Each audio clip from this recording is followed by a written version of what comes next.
All right, we should be live right now. I will check and make sure, and then I will tweet out the link. Do you need me for anything? I do not need you for anything. Just checking the stream. All right, stream is working.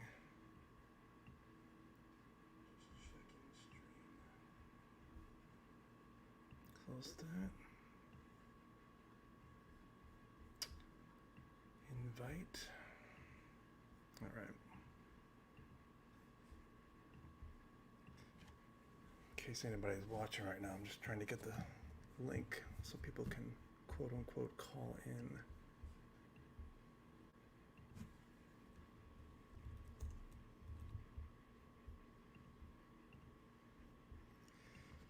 And I am excited about media coverage because this is surpassing 2017 as far as I can remember.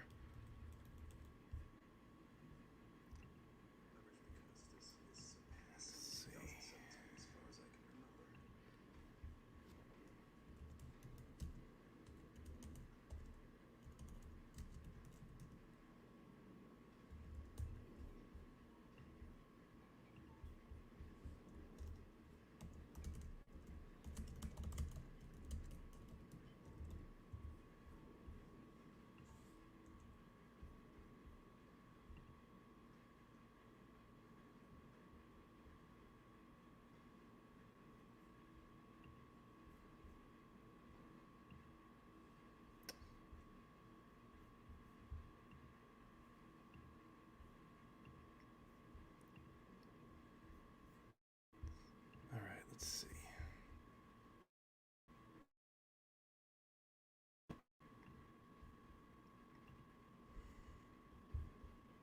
It's amazing, right? I can stream, you can see me, and it's not a big yellow blob. Can you guys hear me okay? And I can even put your all right, good. Click on the link, ask me some questions. If you really don't want to be on camera, you can do that. You don't have to.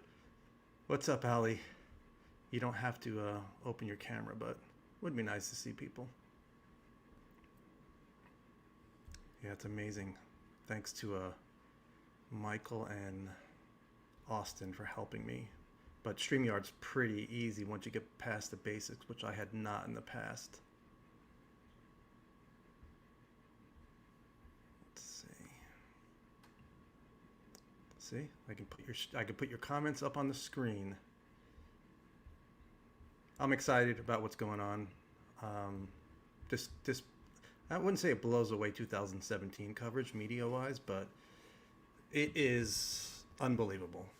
And thanks to Jeff and Chris and other people for just putting out all those links, because it's nonstop. The show's about you guys, so hopefully you guys get questions. Let's see. The question by Jeff Shogol, I don't know how to say his name, Shogol, from Task and Purpose, which is a military website organization. They cover media news, asking about crash retrievals. Well, he said, does the Pentagon have alien bodies in craft? Brian Bender chimed in on that and said, well, that guy wouldn't have, had been briefed on that. Yeah, I don't think the press secretary would have been briefed. But the question should have been asked. And Bender was like, well, there's just no evidence of it. Well, let's see what happens as other reporters get involved and start digging, which I know is going on. Come on, guys, you got to call in. Otherwise, it's boring and just me. I need to see if it works, too. What's up, James? Come on, James, call in. Bug, somebody. Rumor on Twitter, Lou Fireworks. Yeah, you're welcome. We'll see what Lou does. I think it's on, like, right now.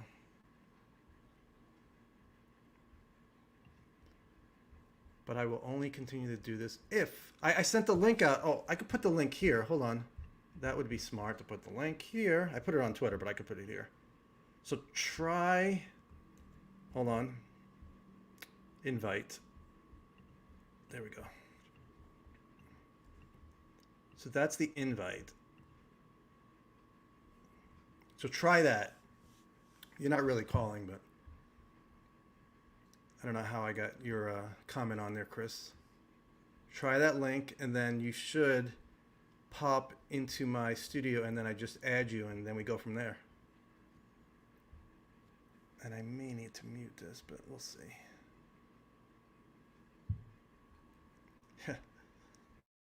There's no international number. Mentira? I don't know if I say your name right, but there's the link. Click on the link. Give it a shot. And if nobody wants to talk, then I will not do this very long.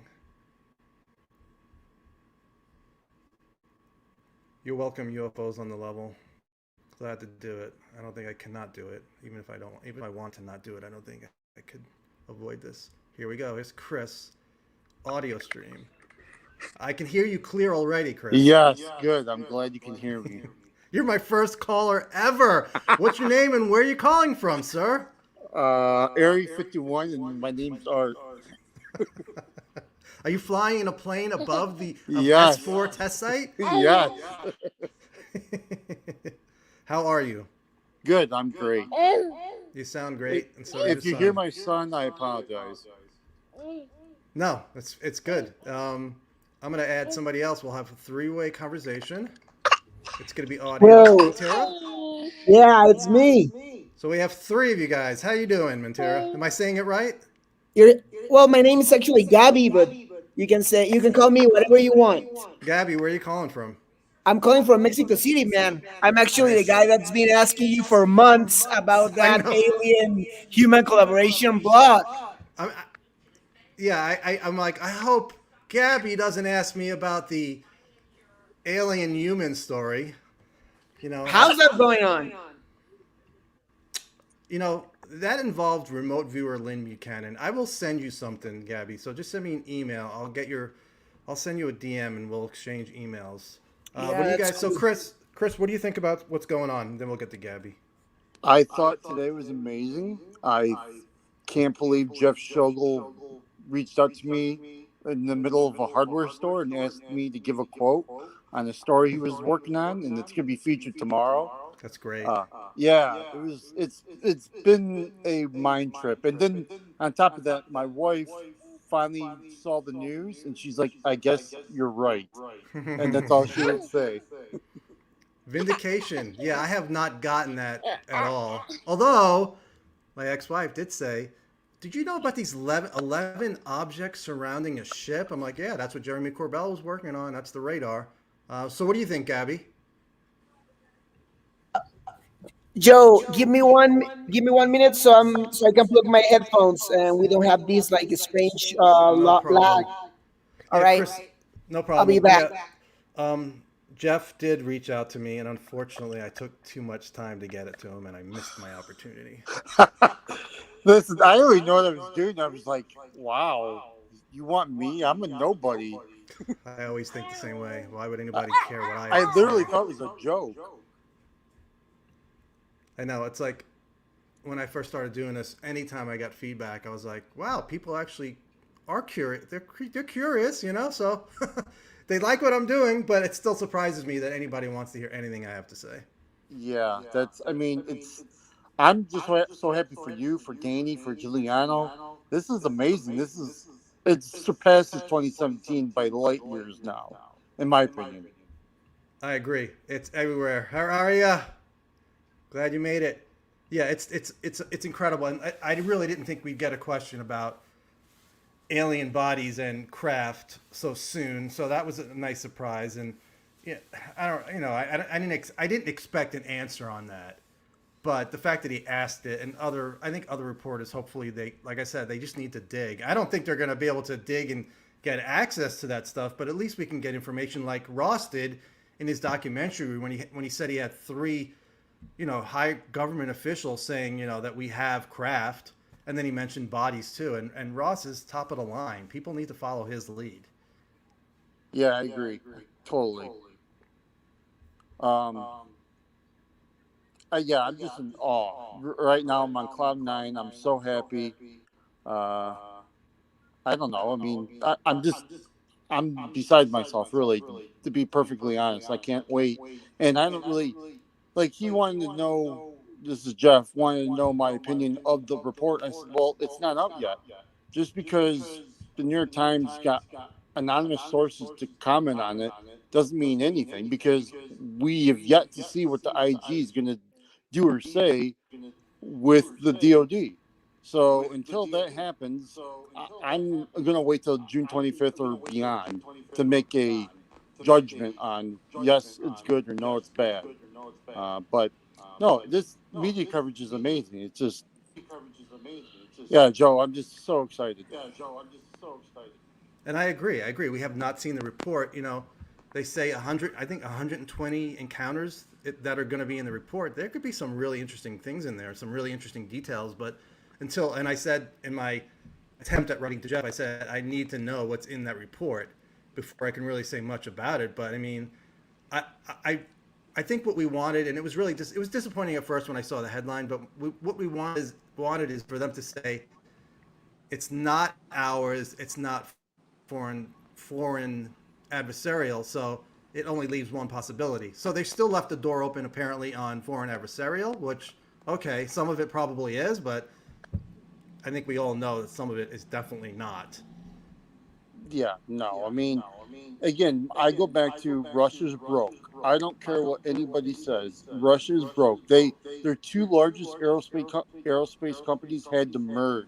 That's how bad they're bleeding money, Yeah. and nobody's buying aircraft from them anymore. So they don't have a revenue stream. Yeah, it doesn't. It would not make any sense. And I see John is wants to join the stream. Chris. I'm going to let you go. I'm going to try to keep Yep. two at a time. I'm going to All get to right. Gabby. So Later. thank you so much for being my first caller ever. No problem. And say hello to your son. All right. I Talk to you will. soon. All right. Gabby. Yeah, I'm back. Yeah, Gabby, you are on, and John, I just added you. Good to see you. Hey. You're my first video call ever. It looks good too. Thanks, man. Just on Open my lines. iPhone. Thanks, Gabby, man. what do you have to say about what's going on right now? The report, the media coverage. I'm not sure what kind of coverage is in Mexico, but you can tell us. There's barely any coverage of this. Like, it's kind of strange. I've been trying to, do my part as a, normal citizen, not part of the UFO media or whatever, trying to tag certain outlets, newspapers. There have been only one major newspaper that has covered, what the New York Times did posted yesterday, the article, which is what all the other outlets have been doing, the BBC, Telegraph, etc. There's like so little information coming in from yesterday. What I personally think is that it's very strange that there's almost no mention of the materials, the crash retrievals, the history that's already out there, all the blackballed paperwork that's online. I mean, it's very strange that the conversation, even though it's a universal topic, life outside of the planet Earth, it's still very simplistic because all the data is out there and there's a lot of data. So that's kind of strange. You know what? One of the big things that I remember was the Mexican Air Force video, the FLIR video from the Mexican Air Force a few years ago. I don't know if you guys remember that. First thing that shocked me was that Mexico had an Air Force. No offense. I was like, come on, brother. I'm just messing with you. It was an easy joke. Come on, it was easy. It was like a T-ball.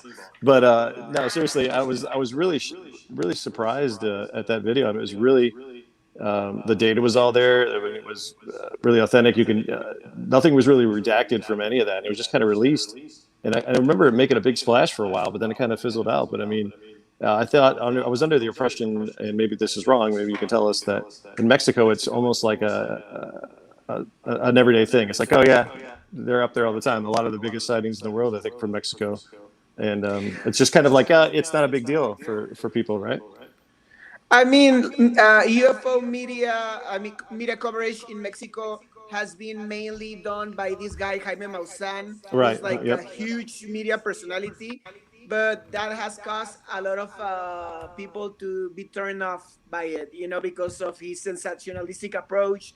There was the Yeah. Jonathan Reed case, which kind of like really hurt his reputation. Right. At the same time, people in, I think, most of Latin America are more open to that subject. I know you were joking, but like you said, like Mexican Air Force capabilities are like obviously in another level, like below of the United States. So that conversation, I'm not sure how like deep can go as far as analysis of the scientific kind. I don't know, like in the Trinity book, for example, Jacques Vallée mentions having sent some of the that bar, I don't know how to call it, the metal bar, that's main point of discussion about the book, that actually was analyzed in Mexico, but I never heard anything about that. So I don't know, it's kind of strange because like you said, there was like this Mexican Air Force case like 10 years ago, and it was on national news for like a month, maybe like 2 weeks, but after that, people gotta work, people gotta do their thing. So totally different scenario context. Well, Gabby, I appreciate you calling in, and I will contact you on Twitter, and we will exchange some information. So I will update you a little bit on the alien military connection, alleged connection, and working together. I'm going to bring in somebody else, but I'm going to let you go, Gabby, okay? Before that, let me say this. Thank you so much for the transcripts, for all you do, brother. I appreciate it. You're doing great work. Hopefully you will continue doing these video calls. And I just want to say personally, thank you, brother. Thank you so much. I appreciate that. And we'll talk soon. All right. See you later. Okay. Yeah, it's that. I'm adding Michael to the stream. Good to see you, Michael. What's up, guys? How are you? Oh, look at that. Listen to that microphone. That sounds like professional. Pro. Super pro. Just back to what Gabby was saying about Jonathan Reed. I remember I went to a MUFON meeting in Florida in the 90s, and Jonathan Reed was there, and he talked about his alien. Remember the story, Alien in the Freezer? So, yeah. So he claimed that he was shot at like all these like a dozen times. The government was coming after him. So I said, do you have any I'm open, all right, whatever. Show me some evidence. I go, do you have any like medical records at all that show that you were like shot and treated for any shots, gunshots? He's like, would it matter? And then the audience started yelling at me. They were yelling, sit down, sit down, leave him alone. I'm like, oh my God. So that's how I felt last night, kind of on the call, with Danny, when I kind of jumped in for a minute. I was just kind of like the voice of like not what everybody was talking about for a minute. It's just kind of, everybody was like, Lou, Chris. And I'm like, hey, wait a minute. Did you ever step back and realize that Lou is a disinformation agent? That's his job. Like, and maybe he decided to just do everything he's doing right now. But I just want to remind people that, that's one of these things. Now you've done it. Well, Danny and Chris and Giuliano, we're like really close, and we've talked about that in the very beginning. We didn't just totally ignore it because people think that like we just went into this wide-eyed like No. Oh my God. I know. I'm not saying but you, a lot but of there are people people do. that think a lot of people do. Right. I do question. Even up until this day, I question everything, and I mean totally. I say it all the time, but I do in the back of my mind. I'm like, Yeah. No, I think that's what I was just trying to get across is like, hey man, just don't take everything for face value. Even, just use your own brain, use your own logic, just kind of come up with some things, do some research. And, if the puzzle pieces fit, then cool. And if not, then just keep asking more questions, don't just take everything they're selling, I agree. Yeah. And I'm going to bounce out. I know you're going to get some other people in here. Thanks for doing this. I'm glad I got to be your first video guy. No, it's great. Thank you. Yep. And you guys have a fantastic night. All right. Take care. You too. Have a good one, man. So how you doing, Michael? I'm good. How are you? Congratulations on the stream and getting it going and getting people in here, man. It takes a while. It took me a year to get anybody to call. So you're like fired up and people are lining up, man. So good for you. Congratulations. Thank you. I've been at it for a long time on Twitter, so. I know. Just saying. Yeah, at least I want to know. See me. Yeah, good stuff. I want to know though. Actually, did you get your alien Oreo cookies yet, or you waiting on that? I do not have my alien Oreo cookies. Not yet. You sure? Okay. Well, I'm not sure if I'm going to get any, but I'm told they're a limited time only. So just in case anybody out there wants to get your alien Oreo cookies. When did these come out? Are you serious? Yeah, I don't know what you're talking about. Oh, so it actually hit the news yesterday that they were marketing these. Oreo is marketing alien Oreo cookies as an offering for the UFO 180-day report. So they had a commercial with a crop circle with the Oreo burned in the crop circle and everything. And I was like, marketing. Really smart. That is Love the really marketing. Smart. Yeah. And so the joke I was making last night when I was talking about this is like, okay, so what's next, guys? Is it going to be like Burger King and right? We're going to have the little alien toys and the Happy Meals and that's what's next, right? Tic Tac. That's what's next. Where's Tic Tac? You know, where have they been? They missed out. That's a good point. That would be a perfect example of what you like line up the perfect marketing for, right? Like the Tic Tacs. Why not? And you are in Vegas like me, right? Yeah, out here in Vegas, Both in north side. Yeah. I am southeast. Nice. Yeah. Like I said, I just want to jump on and say what's up. I want to more make fun of the Oreo cookies than anything else, and the marketing that's probably coming, like the summer of saucers or whatever we're going to call this, right? Because it's on the way. Like I'm a little frustrated with the news cycles and the way the rest of the stuff is happening. You know me, like I pay close attention to it, like many other people here, but. And I don't know, and I'm with you now. Like I disagreed with you the first time we talked about this about Lou Elizondo. I changed my mind about him. I think that he's definitely seems to be at least honest. He seems like he's an honest guy to me. Either that or he's a hell of a disinformation agent, right? Like the last that's fellow what I was said saying. to somebody. I said either Lou is the greatest thing that's ever happened to us in ufology, or he's the most amazing liar I've ever met. Exactly. And I would have to just totally reset my judgment because I've never sensed him. Me personally, I've never sensed any lies or deception. So if that turned out to be the case, which I don't think is the case, I would be like, I don't know what I would be thinking. Yeah, same here. So, the decoupling from Tom DeLonge, I think, did him a ton of good, and that whole TTSA thing. Did we ever find out what happened with that? Did you see that there was I think Basterfield was saying that there was a report that said that Lou Elizondo was possibly fired from TTSA. Did you see that? Laid off or? Oh, I did not see that. I mean, laid off would not surprise me because there's no money coming in. It's always been a problem. Even I heard with their materials research, there was no money coming in. So it's like they couldn't get anything done. And that's why he's going entertainment full on right now and got rid of some of the people like Lou and Putoff. And I don't know how much, if Putoff was a paid person or if Justice, but I think that's what happened. Whether or not there was something else falling out wise. I mean, Lou wasn't able to do any interviews because supposedly, DeLonge wouldn't, the company wouldn't let him. So now it's obviously that's not a problem now. Yeah, well. Exactly. Yeah. And the crazy part is there's so much news coming out with all that stuff that it's impossible to keep track. Like I figured if anybody knew, you'd know, right? And you hadn't even heard of the Basterfield thing yet. So I mean, it's tough to keep track of, dude. Like you and I collectively spend a lot of time doing this, and there's so many details that come flying through that it's like, okay, is this legitimate or is this not? Are the aliens real? Are the aliens? What's going on with this? Yeah. The deal. Exactly. And there's also another report related to Basterfield that he put out. It was a report by Christian Lambright. And in the report, he's saying basically that the whole Skinwalker story about how OSAP came about, where the DIA scientist had an experience, and then he went to Reed and said, hey, we need to study this. This guy was saying that is not true. That was just a cover story. They had the plans before that. But as far as I know, that's not true. That really did happen. But that person, Lakatsky, the scientist, he has not come out yet. That's one of the big names I would love to come out, that Lou always says, there are people that could back up my story, but I am not going to out them. And, I wouldn't expect him to.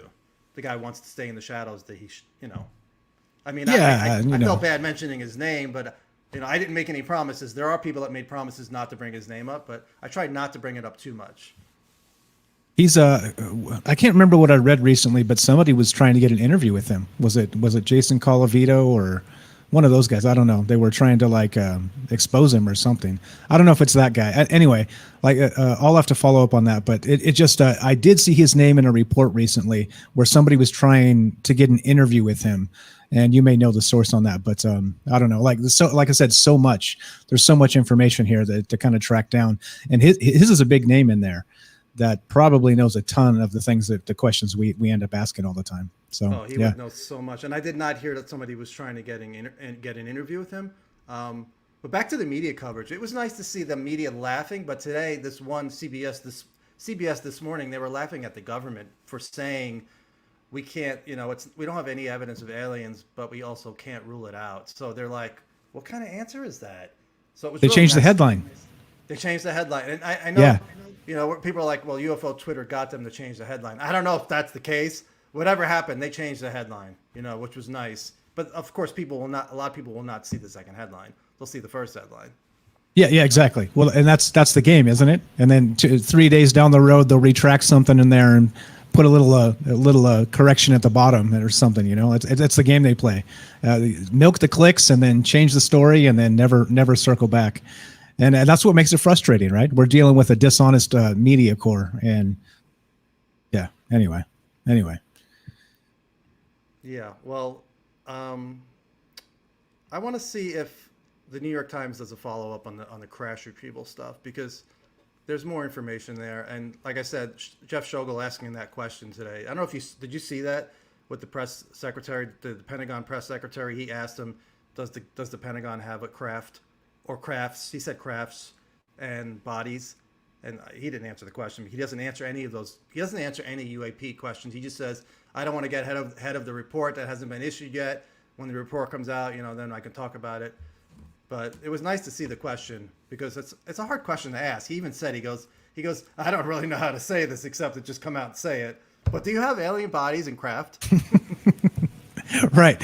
Oh, is that the same guy that had the no answer on the report? Was he the guy that said, what report? What are you talking about? Was that the same guy?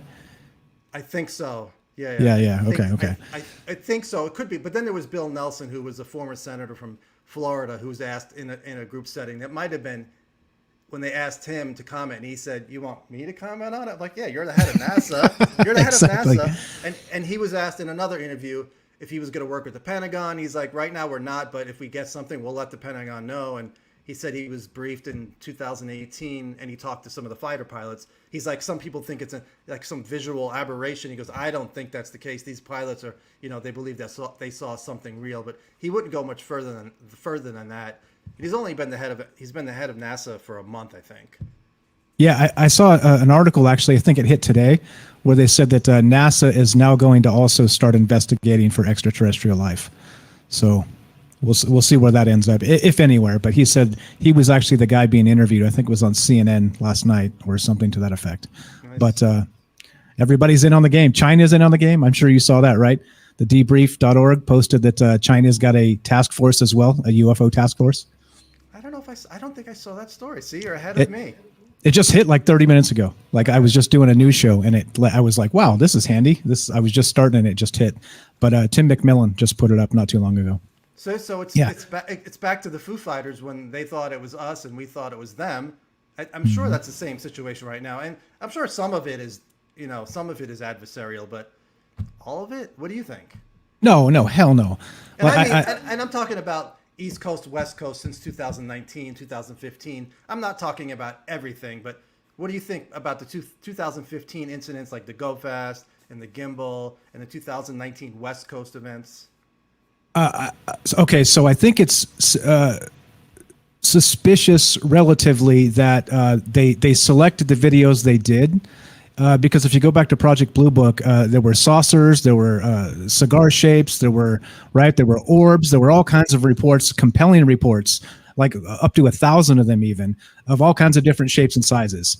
And so oddly enough, it seems suspicious to me that the same ones we get, the Tic Tac, the Gimbal, all this stuff, is the exact same thing. So I don't know. Because of that, I'm suspicious that it might be ours. I'm suspicious that this is a big cat and mouse game of, well, those might be ours, but I'm saying the rest of them probably aren't, right? As like two different things. And so they want to kind of deflect all those other things they can't really quantify, the real ones, by saying we know what these are, so let's deal in this game. You know what I'm saying? Kind of in this realm, so we can answer the questions, wink, wink, answer the questions, but not really have any real answers, Yeah, that's what it seems like to me. And it's really not dangerous, but I know when you bring up, and by the way, everybody who's listening, I'm sending out the link again if you want to join the show, because I need you guys to call in with your questions and comments.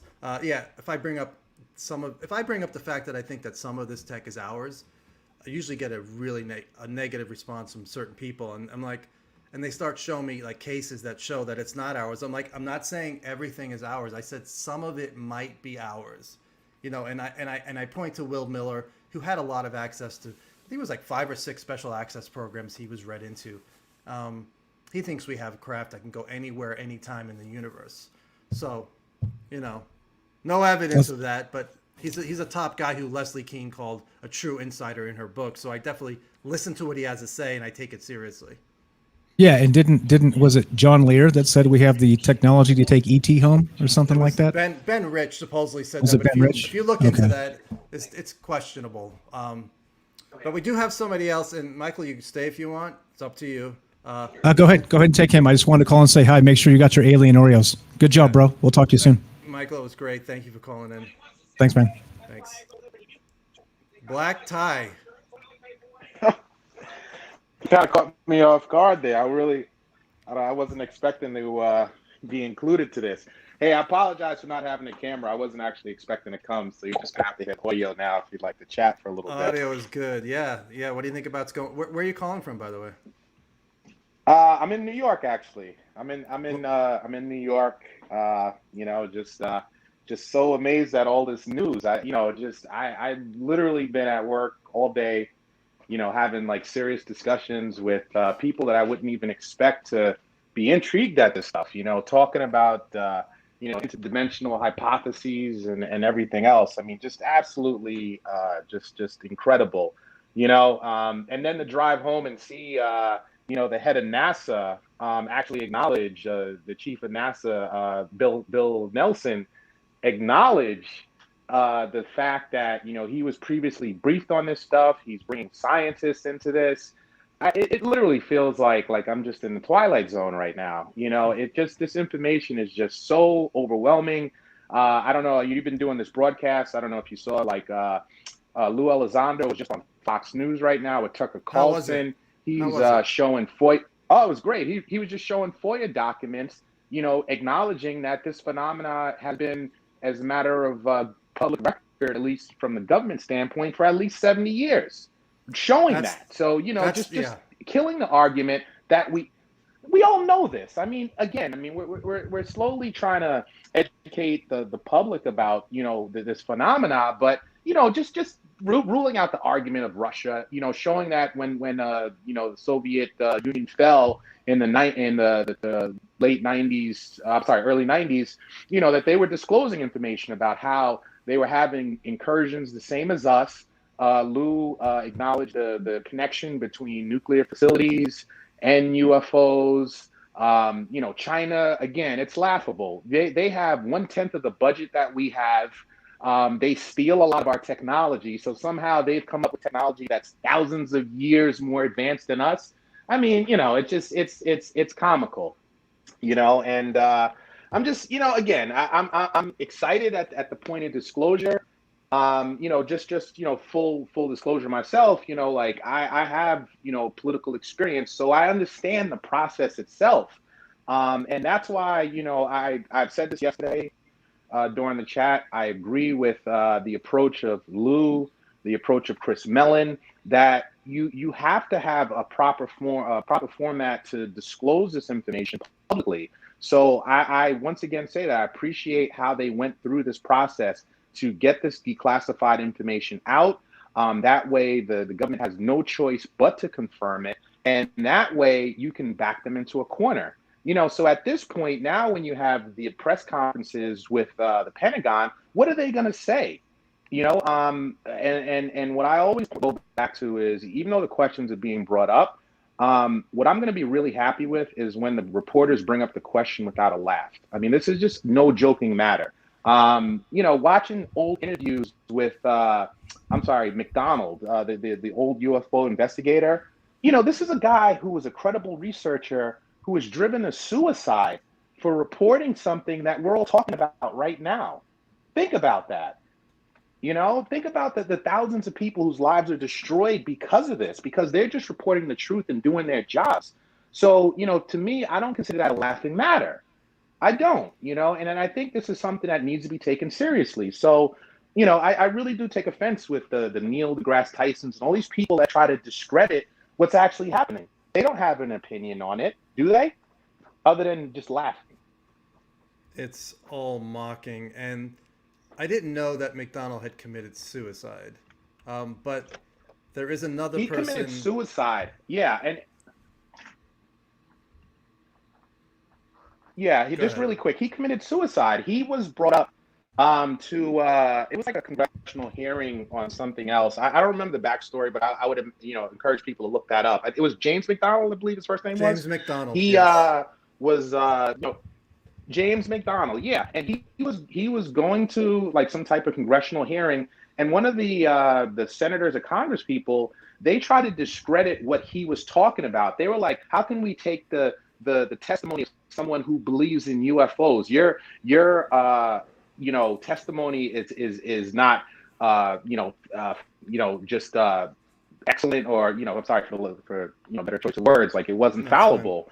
And he was humiliated by this. His job was destroyed. His wife left him.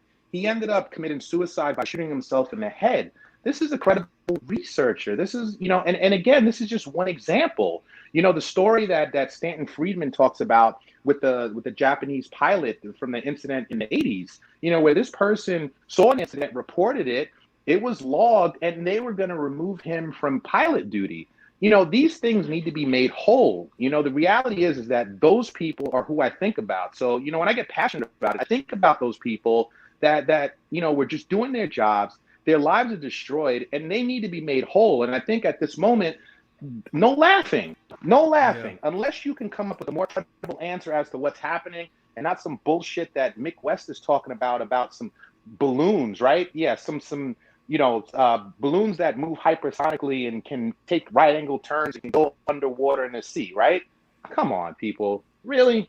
Yeah, and we're hamstrung with we do not have those videos. So I said until we get those videos of seeing 90-degree turns, Mick West, people like Mick West are going to be able to say whatever they want, and it's like I've stopped interacting with him, and I'm not saying he doesn't do any good work, but it's like everything is explainable to him, and it's not. I'm sorry, for the last 90 years, and it's 90 now. It's like you go back 1930s retrieval in the 30s with Mussolini, and one of the things I talked about was Kit Green told me that his parents had a sighting in the early 30s of a craft coming out of a lake with other witnesses. So yeah, it's like that's not Russia, folks. It's not China. So the laughing is just it's It's not still there Russia. it's still there a little as far as laughing. It's getting better, but yeah, there's another guy, the guy who was the Defense Intelligence Agency, the head of the DIA before Admiral Wilson. I forget his name, but his father committed suicide, and supposedly there's I'm a not sure. connection. There's a connection to the phenomenon. But yeah, and as Lou said, it's going to be major can of worms because a lot of people are going to be able to. A lot of people are going to want to sue the government for a lot of what has happened, like cases you're talking about, family members. So I don't really know how we're going to handle that, and it's I something that and Bob. That's what I wanted to talk to you about, Joe. You know, the reality is there's two things that I'm conflicted with. One is, you know, for all those people that were discredited, how do you have disclosure and the government open up, you know, which we would hope, which is just difficult unto itself, and then, you know, deal with the challenge of all those people that were discredited in the past. Because if I'm a pilot and, you know, I lost my license or my job and I'm homeless, and then all of a sudden I'm watching this news, I want to sue the government. Like I want to be paid back for what you did to my life. It's no different than someone who spent 20 years in jail for a crime they didn't do, and then DNA evidence proves that they did not commit that crime. What usually happens? They go to a court of law, they file a lawsuit, and they're made whole to a certain extent. The other part to it, you know, is how are you going to get a true scientific assessment when most of the incursions occur near sensitive military facilities where they have to protect the sources and means of their intelligence? I asked this question one time on Twitter or somewhere online, and I just said, is it possible for, us to get access, just like a civilian, I don't know, whether it's an organization or something, to get access to, certain types of radar or sonar or those type of things? Because the reality is, it's like, it seems like that's the best way to detect these things. Infrared is a good way. So yes, you can have night vision goggles, but you need it in a more commercial a setting, such that only governments hold at this point. So how can we get that information out to the right people when the people that are collecting that information collect it in a classified setting? That to me is the most frustrating aspect of it. And that's where I'm at right now. How do you bring in the scientific community in the right way? And as a side note, so much credit to Avi Loeb for just jumping at the forefront of this. I really wish NASA, would consider having someone like that in the fold who has an open mind. But again, that's my biggest frustration at this point. How do you get past that point? That's where we need to get to. We need to understand, the mechanics of these things, the movements, the materials. Jacques Vallée, I read he's going to be publishing a peer-reviewed article on some of the material he's analyzed, hopefully this summer. Yeah. So I'm looking forward to that as well. Like those are the kind of thing. This is where I'm at in this process. Like seeing that true, verifiable, peer-reviewed research coming to the forefront. We can spend all our time talking about historical stuff. I read your blog. As a matter of fact, I just, right before I came on here, I was reading like an old blog that you had with Eric Davis, talking about Bob Lazar. We can talk about all that. We know where that's at. The point where we want to be at now is when you're getting reports coming. Okay, we've analyzed the Tic Tac. It has these particular flight characteristics versus the saucer versus the triangle. That's what I need to see next. These debates on TV, I love it, but you're acknowledging stuff that we all know to be real, right? No, I agree.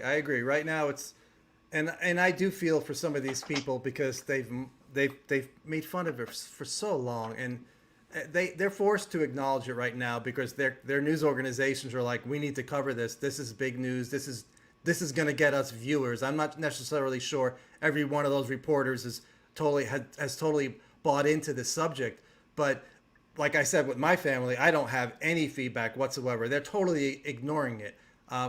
So I think it's going to take a while for them to start taking it to the next level. But yeah, we need scientists to talk. We don't need a program. If we really have struggled to back engineer this technology, like Eric Davis says, if we really have struggled and failed, then we need to open it up to as many scientists as we can, not just some small group, because that's the problem with those programs. They have a limited amount of people that are working on it, and when they get stuck, there's no one to turn to because they're not read into that program. And that was the argument for Bob Lazar. If people who think that he actually did what he did, you would think that they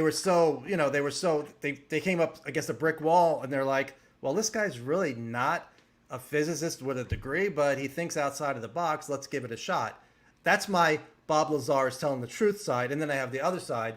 So, but yeah, that's a definite level we need to get to as far as discussion and scientists. I just want to hear them. I would love for them to talk about. It's not Russia. It's not adversarial. It's not our tech. Could it be something that? Because the fallback right now is always, could it be extraterrestrial? And there are other options. Something that was on this planet before. Yeah, interdimensional, or something that was just here and is still here. We just can't see it because our eyesight wavelength on the electromagnetic spectrum, we can't see it. We're very limited. But that'll come soon enough. It's the news cycle, Joe. I'm gonna go on another method. UFO Twitter. I mean, it's just been what an unreal experience this has been to see all of these people united in this way. And you've seen testimony from Commander Dietrich talking about it, saying that we are a force. I mean, she was on CNN acknowledging what we've done. It's such a fascinating group, and I'm really fascinated by everybody. Just so from my experience, I've been able to change laws. Like, I've done lobbying. I've seen what that experience is. And the reality is that, we have the power to make a lot of change. I bring this up yesterday. Any news segment that's brought up with UFOs or anything of that nature, UAPs, it gets the ratings. They're going to keep talking about it because it brings a lot of attention. The fact is that after Donald Trump left office, there was a huge void in the news cycle. This is the one topic that is completely bipartisan. Is the one topic. If you look at everything we're dealing with in society, there's no other topic that you get the attention of everybody. Politicians recognize that. The next step really for us, and again, I don't know if we can do this as a loose coalition, is to really put that pressure on. And what I mean by that is through lobbying. Because, Joe, here's the thing. Your family, they don't talk about it. You don't need to. What you need is a dedicated core group. Like I'm involved in environment. And what I find, being involved in that is that there's a core group of people, like environmentalists, that they're just loud. And they will go up to Albany and they will pressure people. They will get billions of dollars in funding because they are relentless in that. And that's what we need. Like you need like someone like Lou, when you have people like that at the forefront that don't let up, you realize from a political standpoint that you can't stop. So then what happens is that senators start to talk about it and Congress people start to talk about it and more pressure comes from that core group. And my wish, really just to kind of finish this thought is just if we can kind of hone in on that type of power that we have and put the type of pressure on our elected officials that James Fox spoke about and Chris Mellon spoke about, that's when you get true change, because that's when you hold people to accountable and you start to get the real type of disclosure that you're talking about, because you need to have an avenue so that military officials that know this can get on record and have sworn testimony and talk about this. I want to see Daniel Sheehan get to a congressional hearing and admit, through sworn testimony that he saw pictures of alien spacecraft that he spoke of at the Congressional Research Office. I want to see, all these different pilots throughout the years come on record, because at this point in time, it's going to make a whole lot of difference. So that's, again, that's where we need to get right now. And that's what my goal is. And if we ever get to that point, I definitely want to be one of those people at the forefront. I've changed laws, so I know what the pressure does and what elected officials respond to. And Hey, Lee, Lee, thank you for jump in on thank you that. for joining us, Lee. Just one thing I want to say that there's absolutely no reason, sources and methods, that we cannot see photos of an alleged ET craft that Daniel Sheehan saw. There's no reason why that can't be declassified. Yeah, The excuse is always, it's going to give away sources and methods. Go ahead, Lee. yeah. The interesting thing is that it almost seems like the resolution of the images is being used as a threshold for classification, right? Like if it was really clear, it's going to get classified. Same camera takes a picture, it's a little blurry, then it's declassified. It seems completely arbitrary. But I think the other caller made a good point about the political pressure and that PAC. I think the Political Action Committee, we're not really talking a lot about, but I think that could potentially be a very big influencer, right? And also, I wanted to make a quick comment about, criminal investigations. When you ask somebody a question as a law enforcement officer, generally you don't want to ask people questions that you don't already have the answer to. And to me, this feels a lot like, the request from Congress to get information on this feels like they already know the answer. They already have a bunch of classified information, and they're waiting to see what the DoD says, right?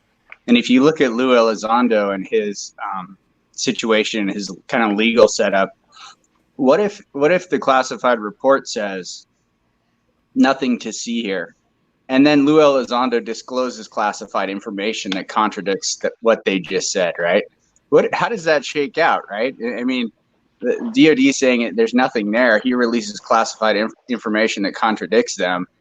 How does that play out? I mean, maybe that's part of the game here. It's an interesting time. The news is breaking so fast.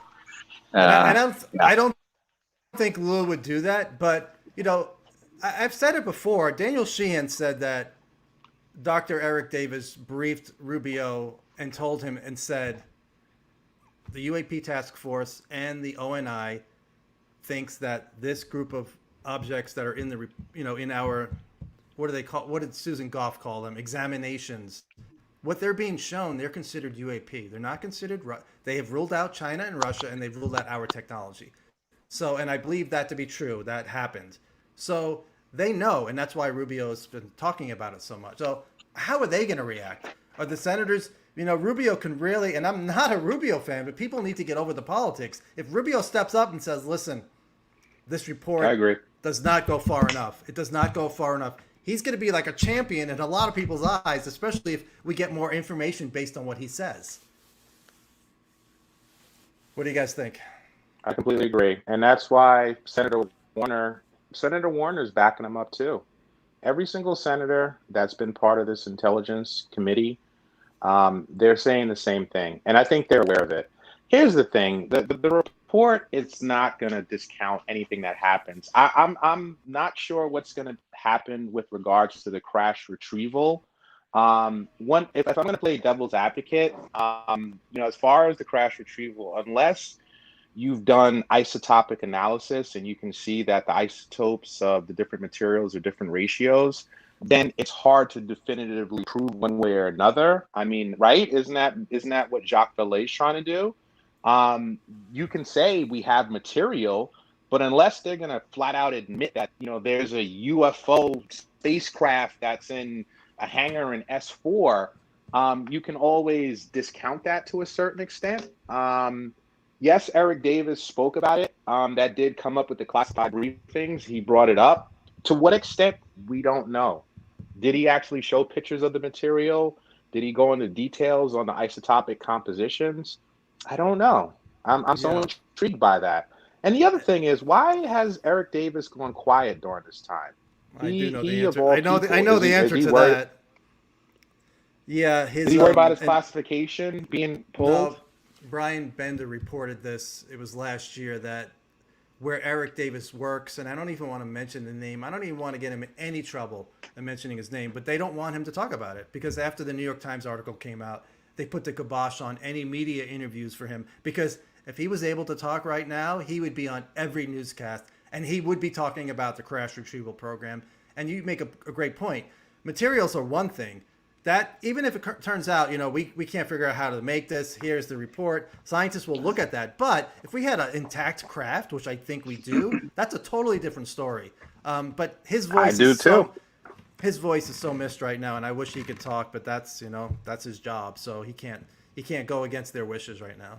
So how does that shake out in terms of, New York Times is saying that this report is saying that there's no evidence of aliens. I think the first question they need to ask after this report is how does the DoD define that word, right? I mean, are they playing games by saying, by just how they use language to say something like that, or do we really believe that the DoD is going to come out and say we have no evidence of that, even if they do?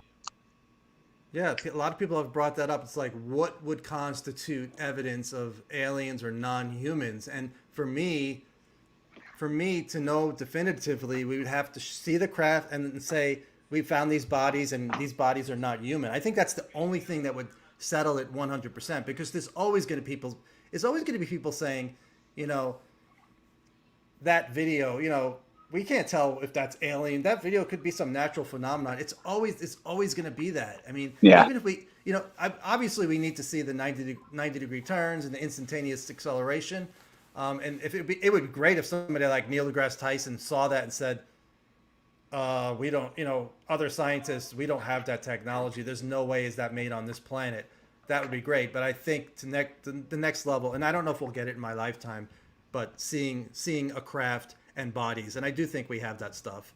And it's in the past, if I've brought that up, it's right away. It's like there are people in the UFO community who think that's nonsense, but now you saw it, brought up today at a Pentagon press conference. So that's not proof of anything. It's not evidence, but we're moving in that direction, and I'm excited about that.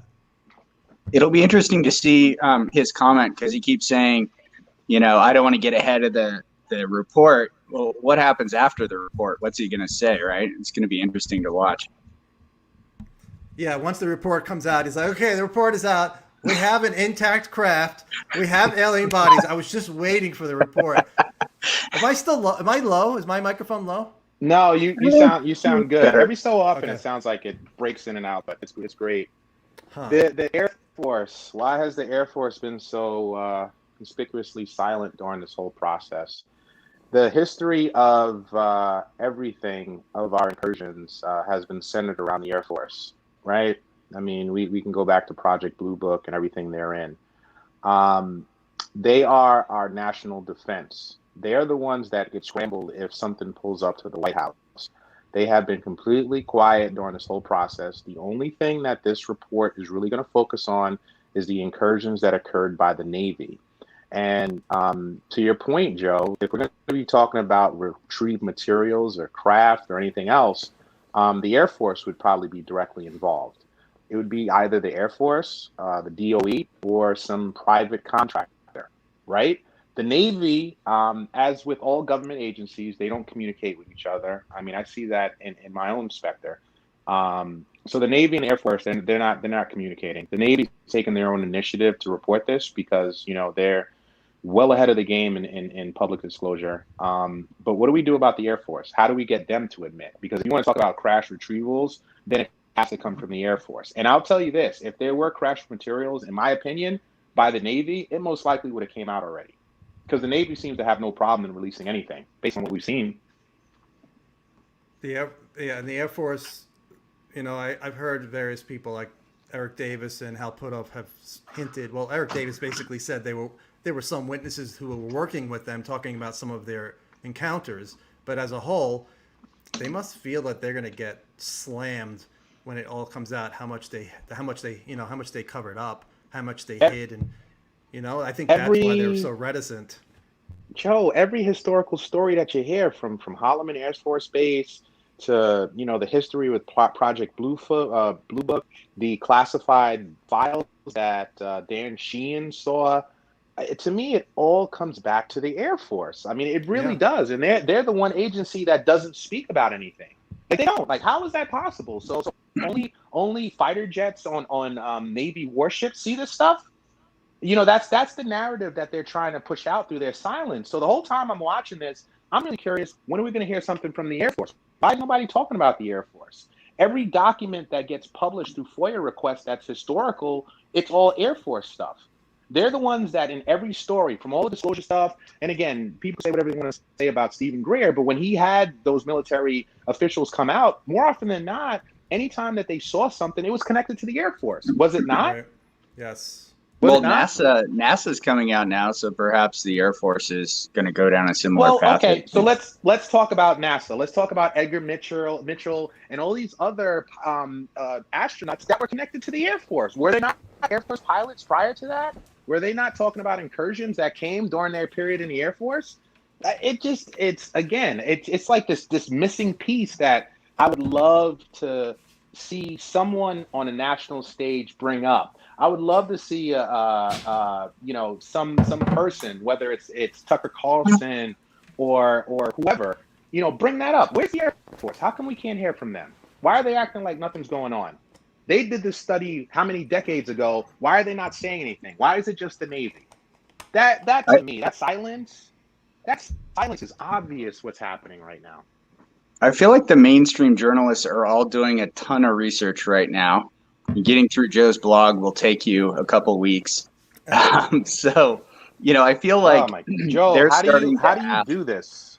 The right questions, right? And I feel like those are the kinds of questions that we're going to start to see presented here soon. I don't know. I feel like they're all just trying to learn a ton of information really fast, and you see them make mistakes because they're just kind of new to it. But I think it's getting better. Oh, I agree. I mean, and Yeah. the Air Force question, I really don't know. I mean, we need to get documents. We need evidence, because they're not going to come out on their own. And I don't know how we get that. And, the Navy has been great. And Chris Mellon has gone out of his way to praise the Navy. It was an interview on Coast to Coast, I think it was last year, and it was so obvious. He was just praising the Navy and just saying they're so great, they've been so great. It's obviously it was a dig at the Air Force without saying it. But I don't know how we get them to talk about it. I mean, they need to be asked about it on the record by reporters. Maybe that's the first step. Do you think we'll see public hearings after the report comes out? Ooh, what do you think, Black Tie? I'm skeptical about that. Oh, we lost him. You there? Yeah, yeah. Sorry about that. I got bumped out. I'm sorry. What did you say? What did I think about public disclosure? I didn't hear. I didn't hear the last He was part. asking if he thought we were going to have, you know, congressional hearings and after the report comes out. But I don't know if we do get hearings. I don't think it'll be right away. It'll take a little bit. If we No, get that. no. This is where Daniel Sheehan. I really am putting a lot of faith in him. I think that's what he's pushing for. He recognizes the moment, and my God, I mean, has anybody, for the people in the audience, I'm sure you're all aware what this guy did. I mean, I between the Pentagon Papers, between everything he's done with Jimmy Carter, between Watergate, I mean, his pedigree is second to none. One of the top, constitutional lawyers that this country has ever seen. And he is pushing for that. He recognizes that that's the true path to it. So I feel like this is a process. I mean, we all recognize this is a process. Once the report comes out, I'm sure you're going to get more statements from Marco Rubio and Senator Warner. You're also going to get the results from the IG investigation. Let's not forget about that. That you have, 3 active investigations that are occurring during that time.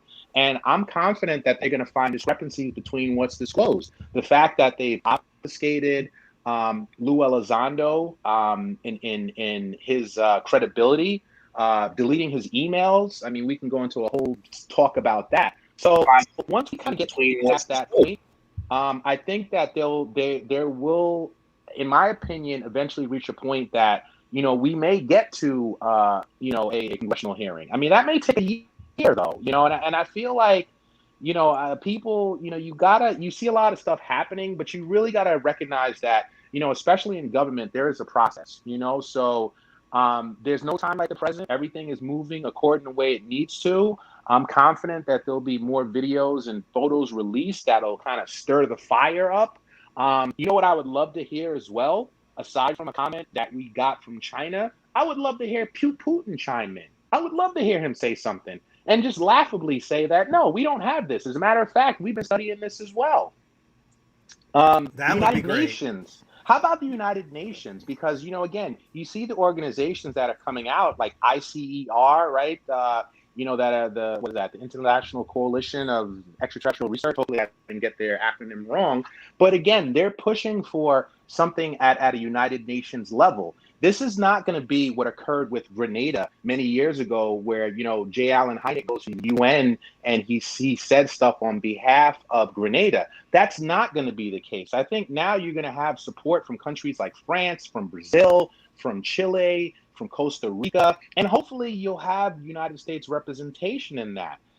This is not a United States phenomena. I mean, this is a global phenomena. I would love to see it a congressional hearing, but more importantly, I would love to see this brought up at a general UN assembly. That's exactly what we need. The acknowledgement that this is a global phenomena, that we need to take a global approach to this, that we need to set up institutions so that we can publicly share this information, because governments are not able to share their sources and means, and that obfuscates the ability of scientists to give accurate assessments on what's going on.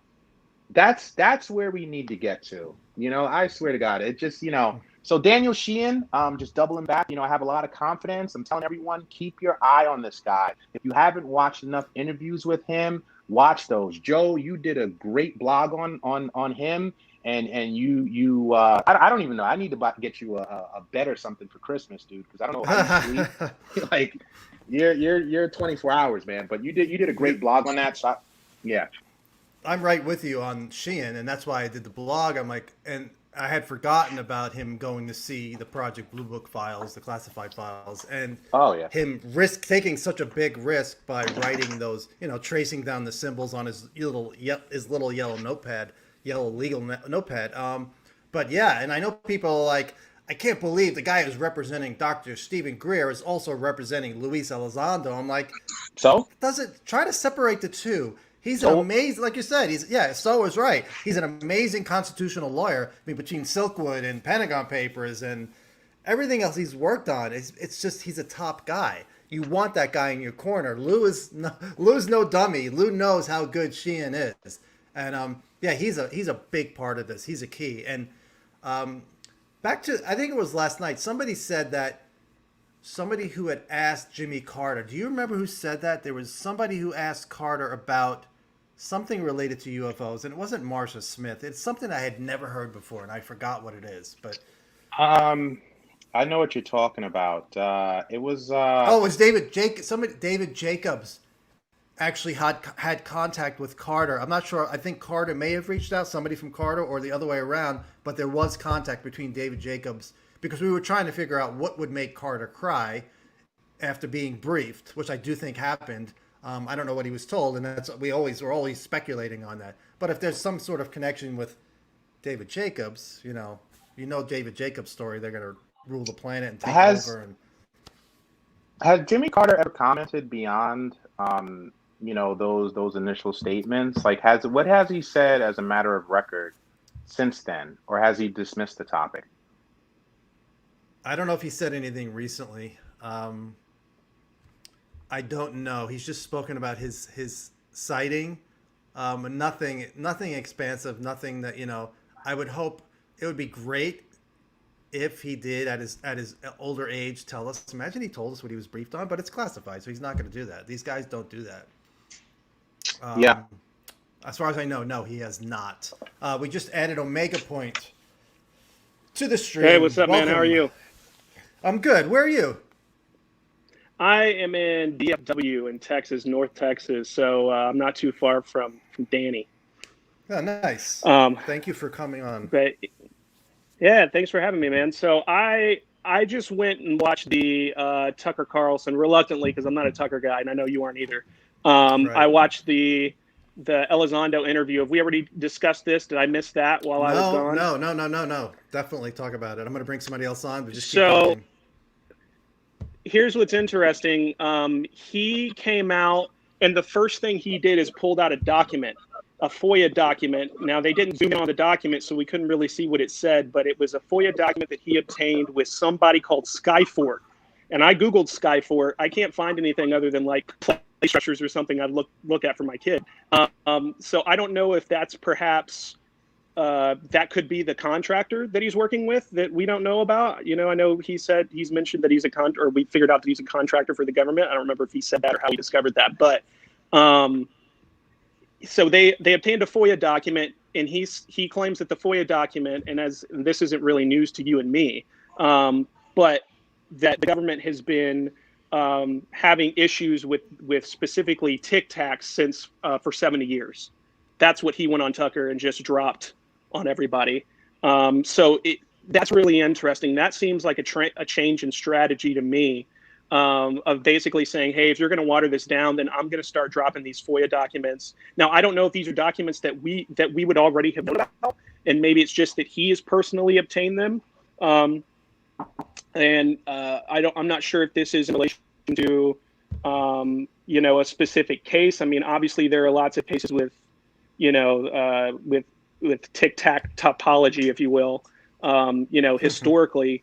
And but he was pretty strong about it. So I'm hoping that we're going to see a leak of that somewhere pretty soon, where we can actually get a look at what document it is that he's providing.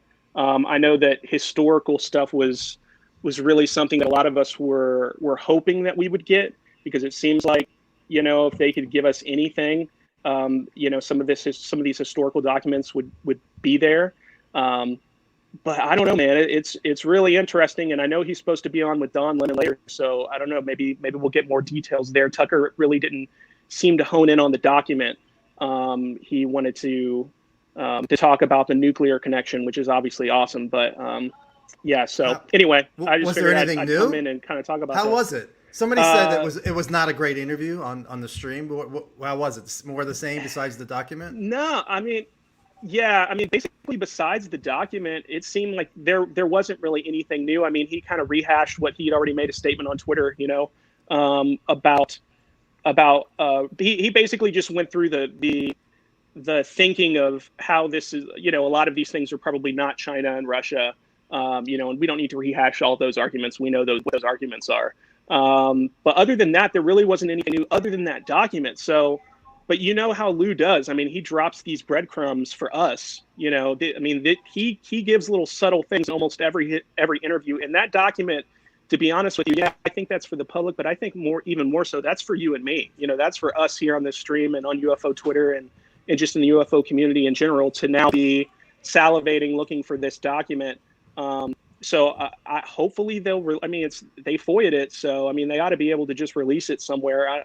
Maybe Minty Hyperspace will drop it in there. Maybe Sean will drop it or someone will drop it so that we can see it. But the other thing that was interesting is the Skyfort connection, because it said obtained by Skyfort and Luis Elizondo. So I have no idea. Maybe somebody in the chat knows who Skyfort is, or maybe I'm really bad at Googling. So, that's very possible. And it's really key. I don't know. It's really interesting. If the mainstream reporters realize that, a lot of them do not know anything about this subject, but if they realize that it goes back 70, 80, 90 years, that is going to be a big time breakthrough if we can get some reporter who's respected, who just says, I've done my research. This goes back 90 years. This is not Russia and China, folks. Maybe some of it is, some of what we're seeing, that could be a breakthrough. So those kind of documents, he has spoken about that. Recently, he's changed his tune a little bit saying, he's bringing up the old days, which for a while he focused on what was going on right now. But I'm going to bring in one more person. Cammie, are you there? Cammie, unmute your mic. Omega, you still there? Yeah, I'm here, man. Yeah, so I was thinking it's possible that document could be about, like the Zamora incident or something like that. That's kind of classic Tic Tac stuff. I don't know. He said specifically 70 years, but that's kind of a round number that we all throw around all the time. So I don't know. I'm really interested to see what this document is. And I agree with you about Tucker. Tucker is, I'm not a big fan of Tucker. I'm a dirty lib. I don't really like him. But at the same time, I feel like his audience and what he's doing, he's a lot more prone to get into those aspects. Whereas I'm really interested to see where they get tonight on CNN with Don Lemon, because I feel like CNN and MSNBC and those more kind of like, I guess, more liberal leaning cable news networks, they've been a lot more skeptical about this. Although I will say last night, it was really interesting to see Anderson Cooper and a couple of other people that they didn't take the bait on this bogus New York Times headline situation at all. They called them on that. It seems like pretty immediately, and I know that's in large part due to what we're doing and just being really noisy about it. But also, there are a lot of journalists that are engaged on this now, investigative journalists. Guys and girls that I just don't think are gonna they're gonna leave this alone. I think that this is a PR nightmare, and that's something that even like last night on the chat I was talking about, and today I'm obsessed over it. I look at this whole situation from like a PR strategy. Kind of we're caught in between a rock and a hard place. What's the least damaging narrative that we can put out there? And the least damaging narrative that they decided to put out there was to push the Russian Chinese tech angle, which seems like the last thing that you would want to put out there, especially if you're trying to get out of the hot seat. Like that seems like that's going to get like you're heating it up, right? You're getting more eyeballs on you. These NatSec reporters, if they were reluctant to pursue UFOs, they're certainly not going to be reluctant to pursue Chinese Russian tech. So I just don't understand. That seems like the worst idea. But for them, that was the best idea. Like this is the watered down stuff that they want to give us. And that tells you a lot. And I think a lot of these investigative journalists are cluing into that, and they're seeing that too. They're getting smarter about this because I know, a lot of you guys are talking to them behind the scenes, and they're following UFO Twitter, and they're getting educated on this subject. Now, if we could just get some of them to read a few books, that would be amazing. But, at least they're following, at least they're actually asking people who have read books and have seriously looked into this subject to kind of be their guide. It's funny because do you remember when the Roswell case came out and they said they were crash test dummies. The media was really great. I think there was one member of the media that came out that said, yeah, but Roswell happened in 47 and the crash test dummies weren't invented until, I don't know, it was 61. So yeah, every now and then the media, I mean, back then was actually doing their job. And now it seems like more and more back to, back to us not liking Tucker, but Tucker does do a good job. He asks really good questions. He's up on it. These other guys are coming to it late, but that's fine. They'll catch up. And they're all, let's hope it becomes like Trump. Trump coverage was just nonstop because they knew the ratings were off the charts. If that happens with UFOs, it's just going to be nonstop. And I'm already loving the coverage we're seeing now. So I can't imagine if it gets to that level, what will happen, what kind of investigative reporting will take place. And Cammie, you are on the show, but you're muted, so we can't hear you. I don't know if you can hear us, but unmute yourself, and then you can talk. Oh, she's gone, or he gone. Oh, man. So yeah, I'm reluctant on the Tucker stuff, man, as well. But at the same time, I have to agree. He's done a really good job covering this. And really, at this point, I feel like we can't worry. I mean, obviously, we need to look into what they're trying to do on their end. But I think whatever they give us, we should run with. And I feel like to some extent that's what Lou and Mellon have done, and that's what Corbell and Knapp are doing as well. Is anything that they can get, they're running with it full steam ahead. And I think that the fact that Elizondo, worked in counter intel, that's not a bad thing. That's a good thing. And so I think he knows exactly what he's doing. And that's one of the reasons why I think that we really need to pay attention to these docs that he just dropped. And who knows, maybe they're old news, but old news on Tucker Carlson is new news, and if he drops it tonight on Lemon, that's great. That gets reporters, looking into that historical aspect of it. And I mean, that's what really got us all here. I mean, I didn't start in 2017. I know you didn't start in 2017. Right. So, we've been here for a bit. And so I think it's good to get newer people exposed. Even NASA announced that they were looking into these cases, but they announced that they were looking into, that based on Navy reports, like recent Navy reports. Well, my wife, who's not into this at all, was like, that's BS. Like, you're going to tell me that NASA hasn't been looking into this and that they're only now starting to look into this. I mean, it's starting to get beyond the pale where people who aren't in on this subject the way we are, they see that there's blood in the water too, that there's something there. So anyway, it's an exciting time, man. There's somebody else. There is nobody else. Nobody else is calling in. Nobody has any comments or questions. Man. Someone I appreciate you. Come and rescue us, because, yeah, man, I want to talk about something else regarding Danny Sheehan. So not too long ago, I think it was a couple of days ago, Danny Sheehan or someone, I think it was on a podcast or something maybe, Sheehan said that he would represent any whistleblower that comes out on this topic for free. Okay. That is great. I felt like that was a really huge development, and I didn't see too many people pick up on it, and maybe they did, and they just didn't retweet me, and I'm a giant narcissist, so I missed it. I definitely see that missed as it. like, well, I guess nobody picked up on it. Yeah, and so for me, we're talking about advocacy and like lobbying our congressmen and all that kind of stuff. For me, protecting whistleblowers, if we want to talk about like practical steps that we can take and legislation that these supposed new UFO lobbyists are going to start pursuing, it seems to me like whistleblower advocacy and amnesty seems like that seems like a really key thing there, and not just for people who are straight up government employees, but people who are contractors.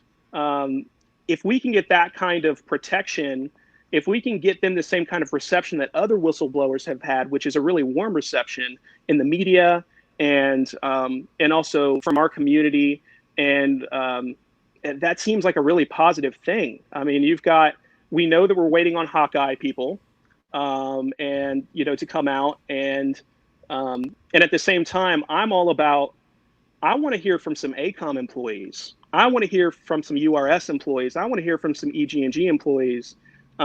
These legacy DOE contractors, I want to hear from them. And if we can get people like Sheehan representing them for free, then that seems like a really good first step. Plus, also, if the Biden administration says that they're all about transparency, then surely that means that whistleblowers ought to be safe as well.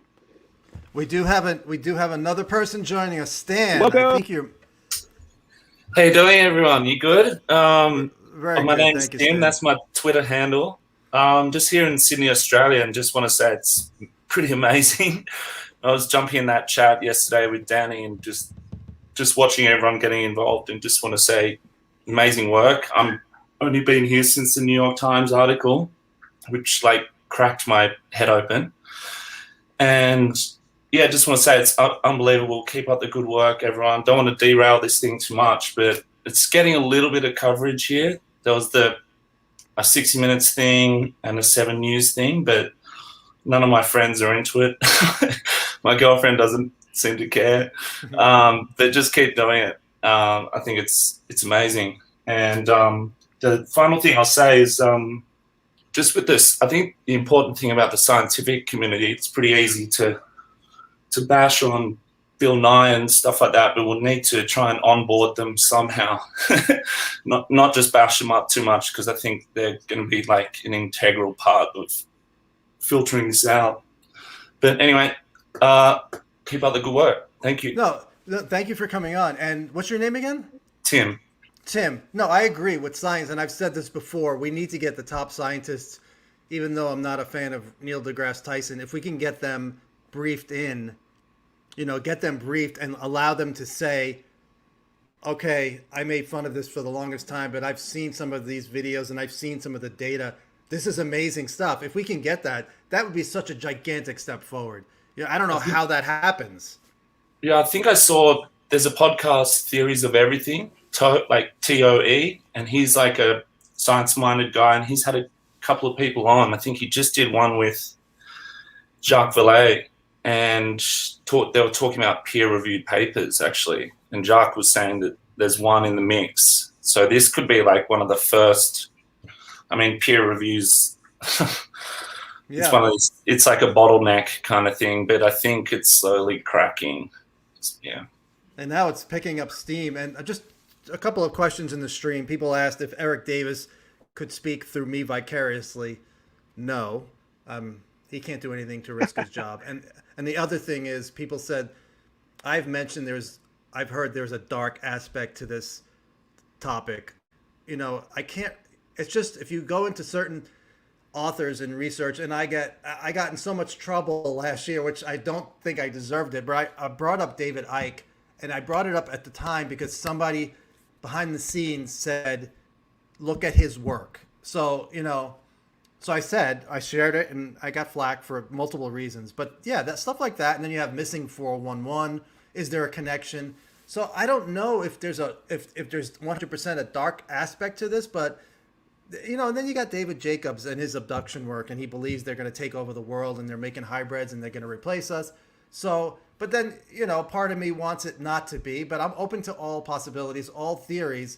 And the dark stuff, it's just, I've heard things behind the scenes, that there's a dark story here. And then Will Miller talks about a document related to I think it's the NSA, where it's called The Document, and only a few people can see it.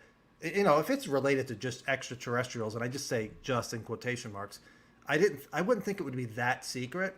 So I don't have anything concrete, but that's, if you dive into some of the material, and this is somebody who I have not looked into. I don't know if you guys have read her. Tim, if you're new, you probably don't know of her, but she's controversial. At least she was to me. Carla Turner. I don't know if Omega, if you have read her, but Carla Turner is somebody who's. I haven't. Yeah, she's really, talking about vats of, seeing humans and clones. She's really out there, but there are people that no, she's not out there. She's just following the data. So I don't know what you guys think about. You have opinions on what we're dealing with, but I don't know. I still don't know what we're dealing with. I think it is scary if you do think about that. Thousands of people, hundreds of thousands, maybe millions, are getting taken, and they get returned, but there's something going on that's scary. So I understand, people talk about why the secrecy, that's pretty good reason. I mean, that's going to freak people out when if you realize that. I suspect a lot of people just won't even go there mentally. You know, I think maybe we're unique, maybe, but I mean, how do you address that? It's crazy. And I was going to do it wasn't me. Somebody was going to do an article on, I think his name is John Harrington, and it was connected to Bryce Zabel. And the guy said that he told one of Bryce's partners that he had been briefed for 8 weeks at an underground facility, and he cried himself to sleep every night. So obviously the question is, what the heck? What did he hear to make him cry himself to sleep? But I don't think we're going to get that article. I don't think he wants anything to do with it or anybody connected to that story, unfortunately. So, but I hope it's positive. I hope it's some species on this planet that's worried about us nuking ourselves and they share the planet with us, and that's all it is. Somehow I don't think it is. So, but it's speculation. That's all it is for me. I don't have any evidence of anything. That's why when people tell me right away, Well, it's interesting. So, like all the data that comes back, the majority of people, they say, look, don't ruin the planet and nuclear weapons are bad and stuff. And then it's like, okay, is that the truth? Or are they just telling us that to keep us kind of, you can go down these holes. But look, I'll jump off and let other people chat, but love your work. Okay. Thank you, Tim. Thank you so much for calling in. Yeah, good seeing you. Hey, thanks for bringing up that aspect of things. I have big opinions about that, but at the same time, I'm very agnostic about it, probably like you. For me, I think one thing that we see a lot is there's a lot of all or nothing thinking. And, we use the term, the phenomenon, as sort of a catch-all for all of this. And for me, I feel like the data is just too diverse for us to have one thing, like one monolithic group with one monolithic mission. I feel like if you were to take a couple of steps back and say like, oh, if there were some squirrels and they wanted to know what are humans like, and they saw all these different cars driving by, right? They might be like, well, those humans are this and those humans are that. And we're really focused more on the cars than who's driving. And inside those cars, you're going to have like all kinds of different people with all kinds of different, ideas about, how to treat animals or how to treat, should I swerve when I see a squirrel in my path? This is a really bad and limited analogy. I should have chosen something better. But I just think this monolithic thinking about the phenomenon is where we get into trouble, where we're like, it's all bad or it's all good. I mean, and you could possibly have even the same thing going on with the same group, and you have two different people that are going to come away with a different idea, with a different meaning and a different interpretation for that event that happened.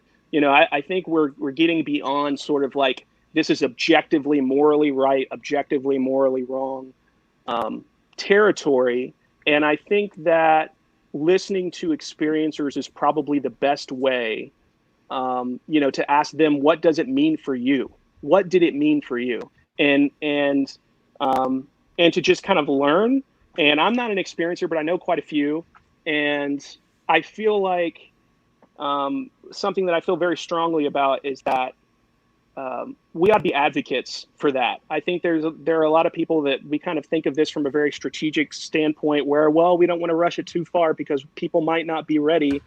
Well, there are a lot of experiencers out there, probably almost surely more than we know, almost certainly, that people that can't even talk to their therapists about this, people that can't talk to their family members.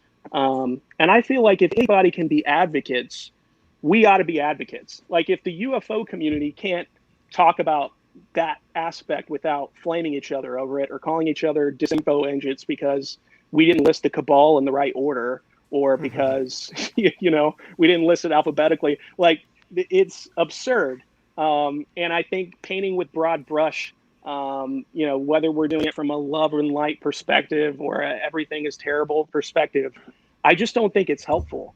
I mean, it's fine if you want to do that. I just don't think that people, I feel like we ought to be able to talk about this in a very open-minded way without freaking everybody out that, hey, if you say that this is real, that means that you're in imminent danger, and everybody is right now, or you're,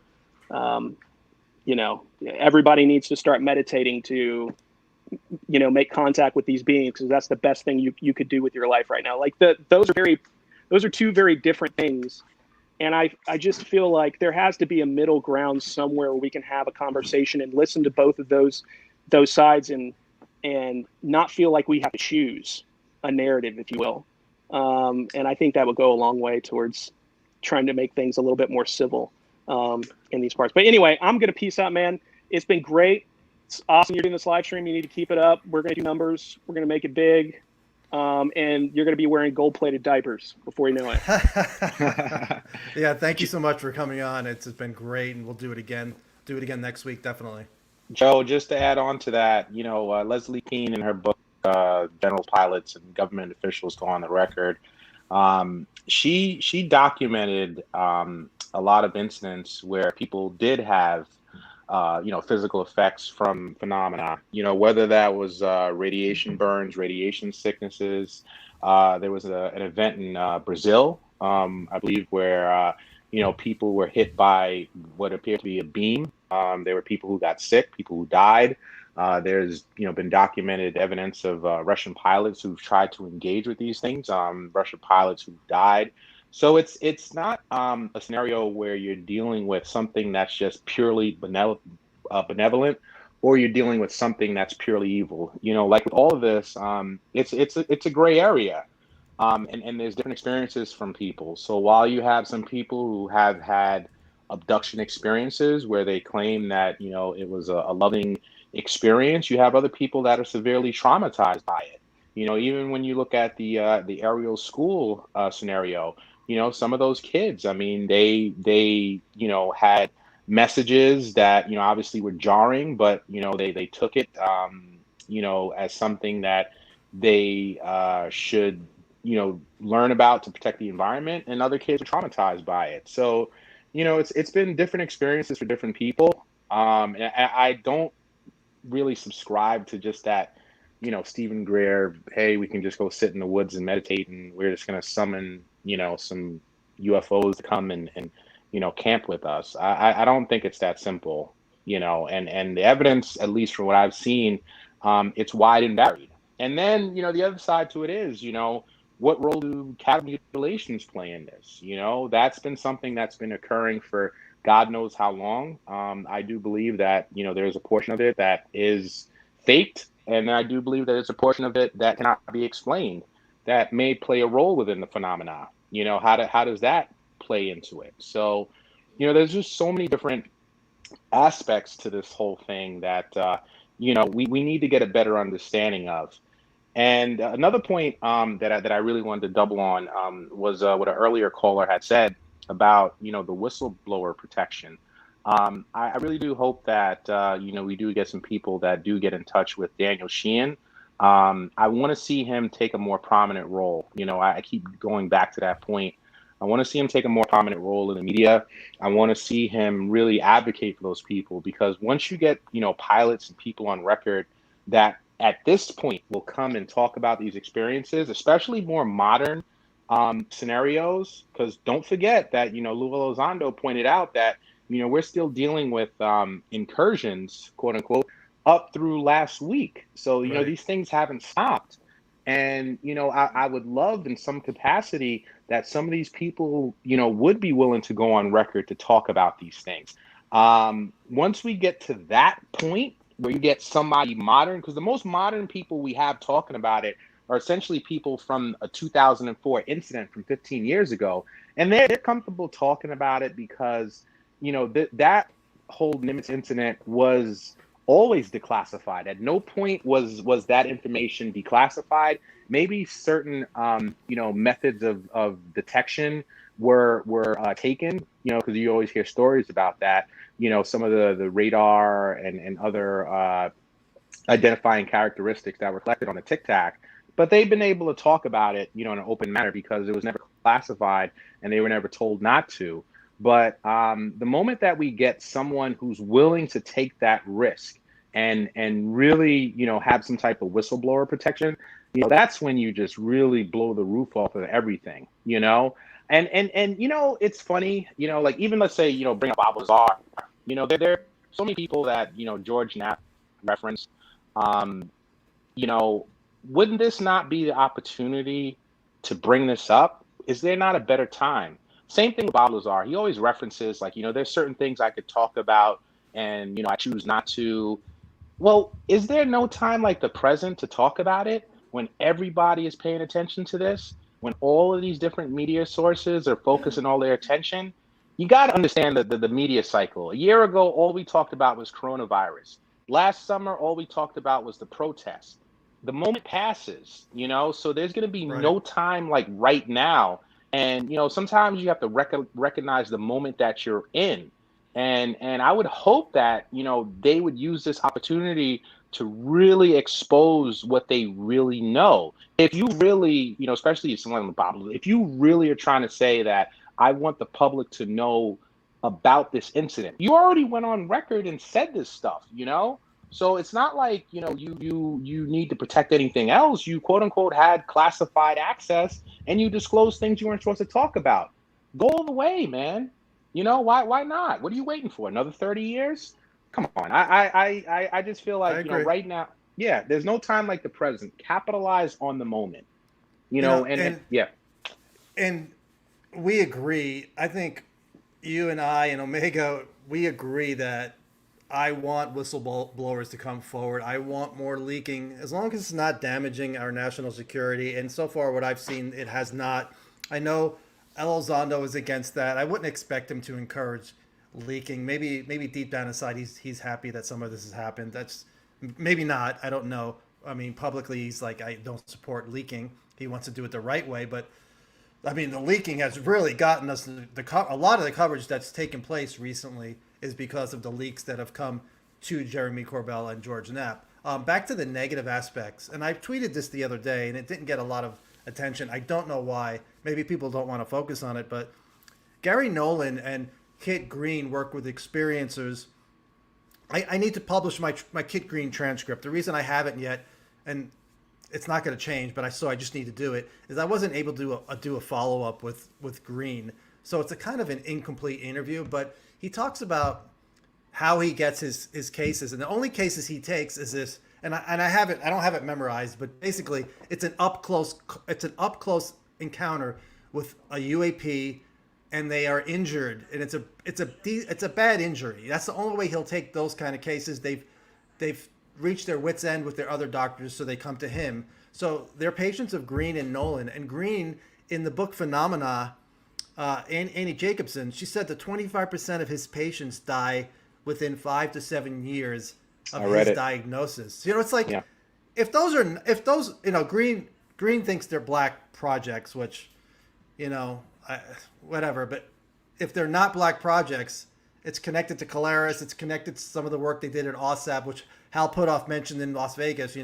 Some of the injuries that you saw in Colaris, Brazil, they saw in the cases that they investigated for OSAP. So there is that negative aspect side. I would be curious to see if Puthoff and the others think like Green does, because Green changes his mind a lot when he finds new information. Not a bad thing, but I know a lot of times he has a different opinion than the folks the folks that we know that have worked with him in the past, with Valet and Davis and Puthoff. So yeah, that's just that one part I wanted to bring up as far as injuries and the dark side. Speaking of Puthoff and Green, you brought up in an earlier blog some stuff about the remote viewing. You made a point to say that, and if I'm not mistaken, it was Kit Green who said that there were 3 remote viewers from their Stargate program that had about 95% accuracy, and you put the initials of the person. I thought it was JL. I don't know if I'm wrong there. You didn't want to go on record to say it, but that person. I'll tell you why. Why? I'll tell you why. JL is James Lakatsky, who is the head of OSAP program manager. He ran OSAP. I didn't want to. I was calling him JL because I know he doesn't want the publicity. But Keith Basterfield has spoken about him and named him. So I've named him in some tweets and some articles. He's the one that had the experience at Skinwalker Ranch, where he saw a Mobius loop, and then he went to Reed and said, we need to study UFOs and paranormal. That was OSAP. But the 3 psychics that Kit Green said were, close to almost 100%. I think it was Ingo, and I might be wrong about this, but Ingo Swan, Joe McMonagle, and Uri Geller, who talk about a lightning rod, people think he's a fraud. But there's another one. There's another one, and she is in my blog. She's the one that Kit Green worked with on that one experiencer, and she does not want her name public. I want to know who she is. Can you just send me a DM or something? Yeah. I don't want to make her name public, but if people want to know, especially if people want a reading, I did have a reading with her I sent 2 friends to her. Both of them were happy with her reading, but she's more of a medical intuitive. And when my dog was sick, we couldn't figure out what was wrong with him. So I said, I'm going to hire her. So I did that. And the problem is, she gave very detailed information. The problem is to really know if she was right, I would have had to have had an MRI done on the dog. And it was like, I don't know, it was like $2,000. And we would have had to put him under, which we didn't want to do. And she said, he's going to get better. Don't worry, he's going to get better. And she just told us some things to do. I don't know if she was right, but he did get better. He's 100% now. Okay. So I will give you her name, and if anybody, I'll give her, especially if people want to hire her. I just don't want to give her name out because she did not want her name, because there's people in the government that don't want her doing that work. It's the same people you hear about. Same thing with Kit Green. They don't think we should be working on this. So those people are not nice people. And she did not want to take any risks. She didn't want to be connected to it. So she said through Kit Green, she said, please, she told him to tell me, please do not put my name out there. So I did. And Joe, I took it out. And Joe, not for nothing, let's just take like an honest assessment of all this stuff. When you start to really go into the rabbit hole, at the surface, you say to yourself, these are unknown aircraft. Then you see it has flight characteristics. And then you start to come into the idea of, well, maybe it's extraterrestrial, right? Maybe it's coming from some alternate planet.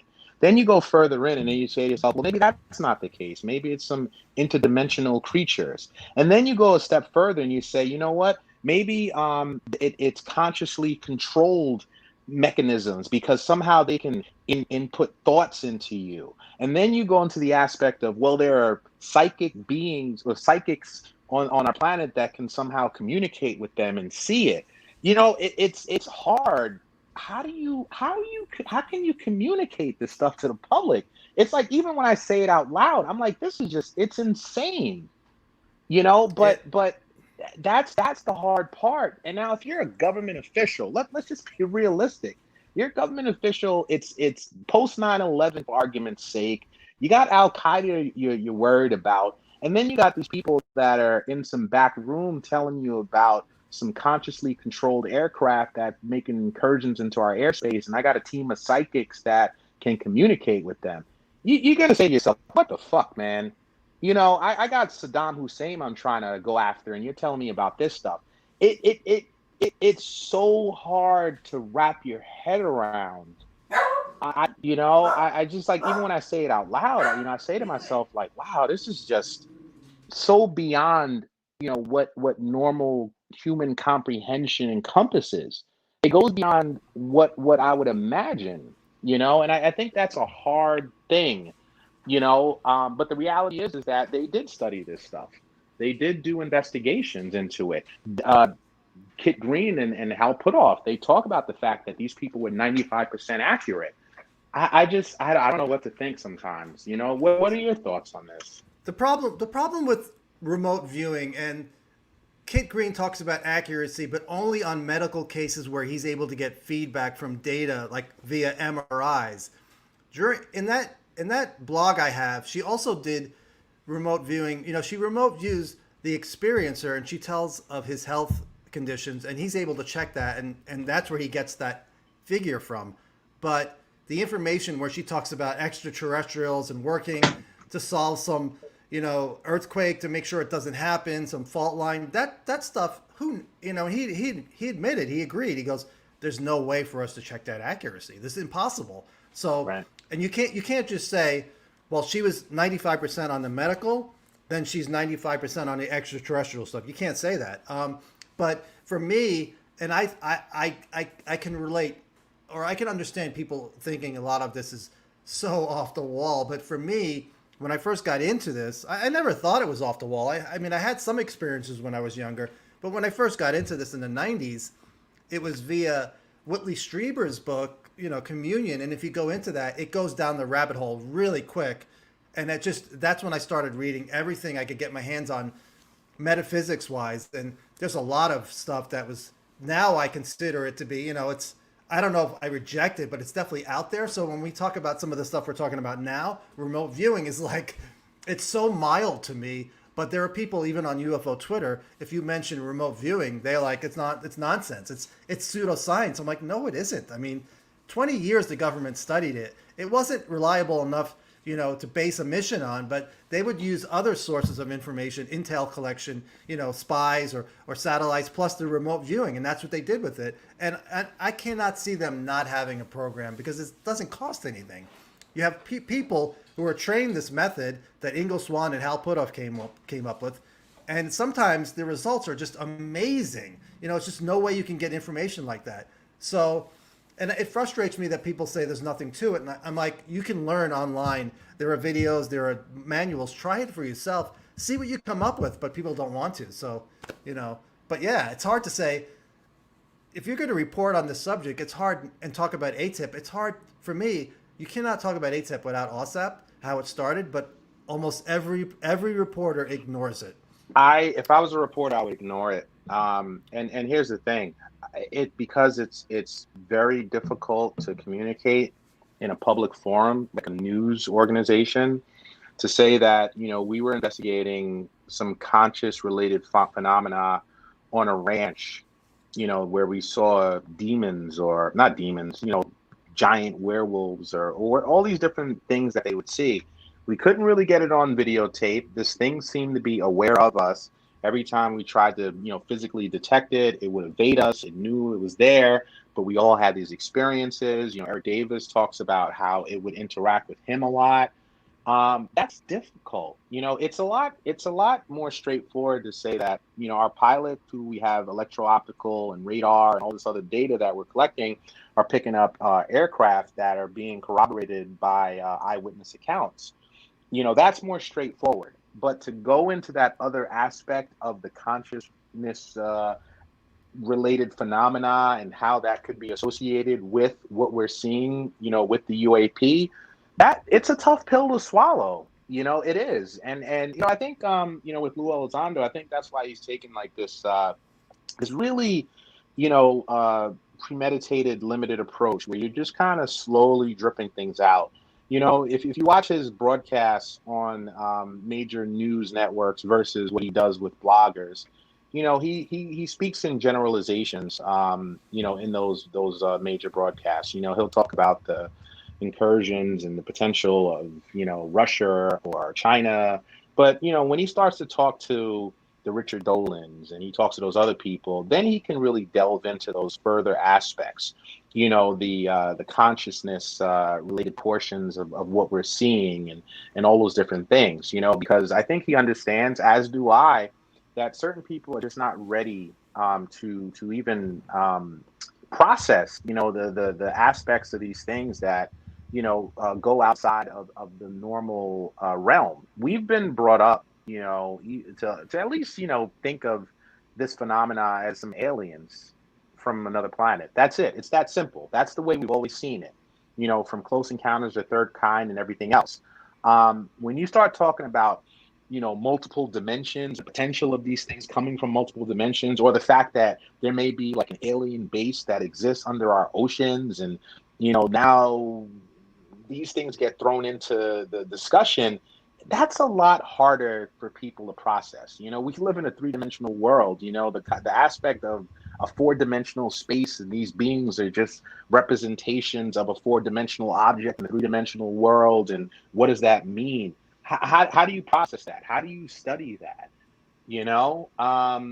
That's why there's hesitancy among scientists. I'm going to go another place. Another reason why scientists don't go into this aspect more is what their limitations are. Most scientists, especially at a university research level, they're looking for funding and publications. That's the biggest thing.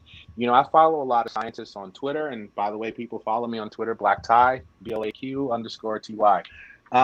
You see a lot of scientists that they're pushing for research. Most scientists at university levels are trying to get tenure. They're pushing out publications and everything else. They're trying to get grants and funding. When you're doing peer-reviewed research, a lot of people that are approving your research, they have to have some familiarity with what you've done.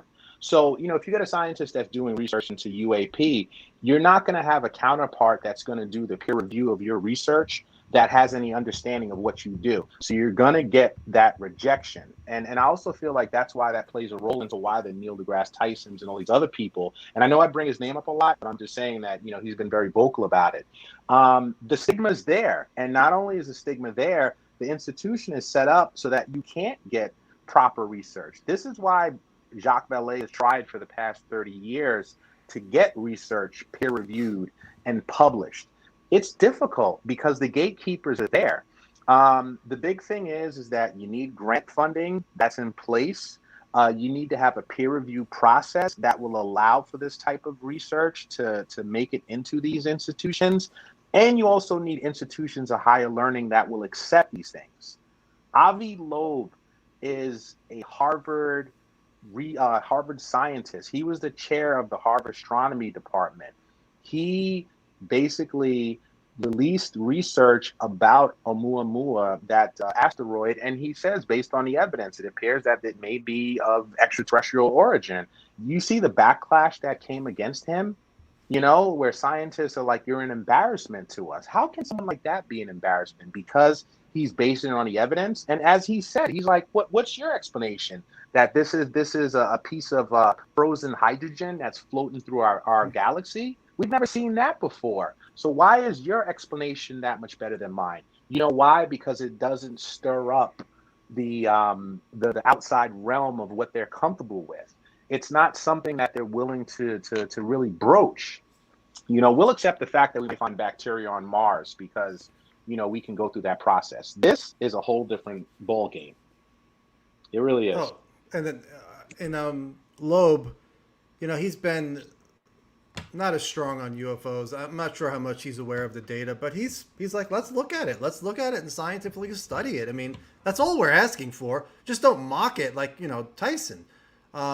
Maybe there's, if we can get funding for grants, that'll change everything. If there's some incentive for them to study this, maybe they'll be more open-minded and actually take a look at it. I mean, we're going to need them, to figure this out.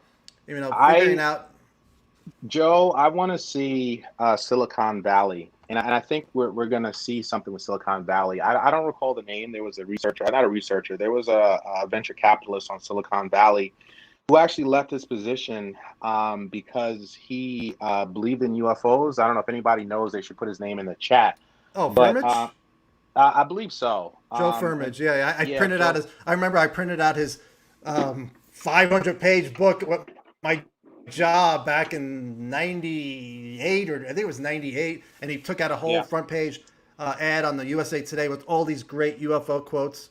Yeah, he took, and he had an experience when he was laying in bed where he saw this this being came to him and said, "What do you want?" He goes, "I want to travel in space." And the being said, "What have you done to deserve this?" And and that there are people that left their jobs to go work with him. We need people like that. I need a counterpart like the Ari Milner who gave $100 million to SETI to furnish their research. I believe that that's going to come from Silicon Valley. You're going to need like some high level person, that's some venture capitalist with a lot of money who's willing to invest in this, similar to what Bob Bigelow did. Let's not discount the fact that what is happening right now can be directly traced back to Bob Bigelow. It was George Knapp who brought Senator Harry Reid to a scientific conference that was hosted by Bob Bigelow that opened up the eyes to Harry Reid, who had intrigued him, who years later, brought $22 million to start OSAP. And Bob Bigelow ended up becoming that contractor who won the award and was able to set that up. And think about it. Bob Bigelow, through the money that he made through hotels and everything else, he amassed that fortune so that he could research that phenomena, which led to OSAP, which led to ATIP, which led to the situation that we're at now. So you can see what happens with that type of funding. So, the reality is with a lot of scientists, as long as they can get their publications put in place and they can get the funding, you're going to see things happen. So I hope that with the intention that's happening now, that you're going to see more funding from private sources that come in. And then once that happens and people know that they can get grant money to furnish research, which is what colleges want. I go back to the real political aspect of UFO Twitter, and I don't care how many times we talk, I'm going to bring that up because I feel like, that strategy is what's going to lead to true disclosure, that you give scientists an incentive to do this type of research and they know they can get funding. Then they'll take it seriously, which will lead to more scientists getting involved, which will lead to more peer-reviewed publications. If you can get the sources and means of data collection available in a more public fashion, how does that happen? I don't know, but it needs to happen. If you can get Daniel Sheehan to really keep pushing for disclosure and you can get the whistleblower protections, then you can get more information brought out at a high level. All these different aspects is what's going to lead to the truest portion of disclosure that we've ever seen with that type of research. So, I have a strong belief in that, and that's what's going to happen. But we're definitely going to need that person, whether it's Joe Firmage. And what is he doing right now? This guy's a multimillionaire. I would hope that, he would use this opportunity to offer funding or grant research. And what you said to your point with Avi Loeb, I said this before. He said in an interview today that he is willing to work with NASA on any type of research that they will do in UAP. I hope that there is a venture capitalist or someone who has the means, resources, and finance to offer that to him. Because if they see that he's getting grants to do this type of stuff, they'll shut up. Money talks, ratings talk. That's what brings the attention. No, I agree. And Firmage, Firmage has had personal problems over the years, and he had a device that he was trying to create a perpetual motion. I don't think it was anti-gravity. It might have been, and I think Putoff and Green and a few other people, maybe Fugel, were connected with it, and it just turned out to be a total money pit, and it's not a good situation with him right now, unfortunately. So yeah, with Firmage, but we need more. Yeah, we need more people like that. We need people like Bigelow, and Bigelow had his own personal experiences with deaths in his family, which made him look into the consciousness aspect of it. But we are making progress. We're getting massive coverage like we've never had before. We're definitely we're going down the path, and it looks. I'm happy to see what we're seeing right now. Getting people like you interacting and UFO Twitter. Amazing to see somebody, like Elizondo was just a gift to us. Oh, he's the fact best. that he was involved. And he's had his own, he's talked about remote viewing a little bit. I'm sure he has a lot more to talk about on that. He scratches the surface on so many things. I wish he could just speak unfettered without having to worry about his classification, the classified information and his oath that he's taken. Because he's seen so much, I think the best thing with Lou Elizondo is that, he's so articulate. I believe he's a perfect advocate. I don't subscribe to anybody in UFO Twitter that talks about he's an agent or anything else. The only reason why we're having this discussion is because of him, is because of Chris Mellon, is because of people who are at the forefront that are, creating this discussion. And let's not forget Tom DeLonge. He has definitely been so instrumental with all of this stuff, And it's just absolutely amazing. And, I cannot say enough, like, what an incredible day today was, to see the head of NASA. Can you people really process that the head of NASA is sitting there in an interview and he's talking about the fact that he was briefed on this in a security briefing, and he is having scientists look into this. The fact that the Pentagon press secretary is being asked about crashed UFOs and alien bodies that are being stored, and that person is not being kicked out of the room and just brought in handcuffs. The fact that that question was given a rational answer. It's just unreal. It's just what a time, Never, Joe. I agree. Joe, I never expected it. Joe, one last thing, because I'm gonna end up sleeping on the couch. And my wife, she, I'm sitting here talking about UFOs for 2 hours. You documented so many things. You do so much research. What's one thing that you can share with us? Based on everything that you've done, you've had probably behind the scenes conversations with so many people. You know, what are your thoughts? I mean, you document a lot of what other people's thoughts are, and you do give us glimpses of it.